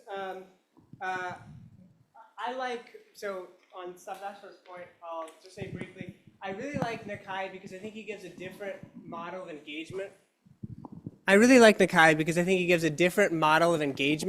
For how we think of the Kyoto school. So we oftentimes think Kyoto school, Hegel, Heidegger. But here we have Kyoto school and Marx, or we have Kyoto school and the Frankfurt School of Critical Theory. Here we're really seeing the Kyoto school participate in kind of like the most dynamic problems of global modernity. So I really like this point that he's kind of like on the cusp of dealing with these new social problems. And on that point, I think he's very much in line with these critical theorists. And so there's a lot of really exciting kind of overlaps. And since we're almost out of time, Kobe, the question of the technological and media form and the logic of the committee is really interesting. And I think it goes back to Doyobi because he's so excited about radio and he's so excited about these new collective technologies. And then he puts his faith kind of in print. And I think this is this really interesting moment where, according to his own logic, it would be like a step backwards. But then again, at this moment, you have this kind of dramatic advance of print capitalism, and it's becoming cheaper to print. So it doesn't quite fit as well as he wants it to fit, I think, as will be my final kind of comment. So I guess that's all, folks. So if we can give him a round of applause for a great talk, I think that would be great. And I'll just note there's a much longer and more thorough version of this forthcoming in Positions. Changes can still be made, so if you're like, I can't believe you did this, let me know and I can edit it out now. Okay, so I guess this is the end of the first day. So as far as I'm concerned, you all deserve a round of applause as well. So you're going to get one from me. So we'll see you again tomorrow. You're not coming tomorrow, Jeremy. You're not coming tomorrow. No. I'm here for this. Thank you for coming. I appreciate it. Yeah, so meet downstairs. If you are a participant, get on the bus and take you to dinner. You're going to dinner, and then what are you doing? You're going to have an easy time. So if you have an easy time, let me know. I'll try my best to help. I think I can. I'll be in.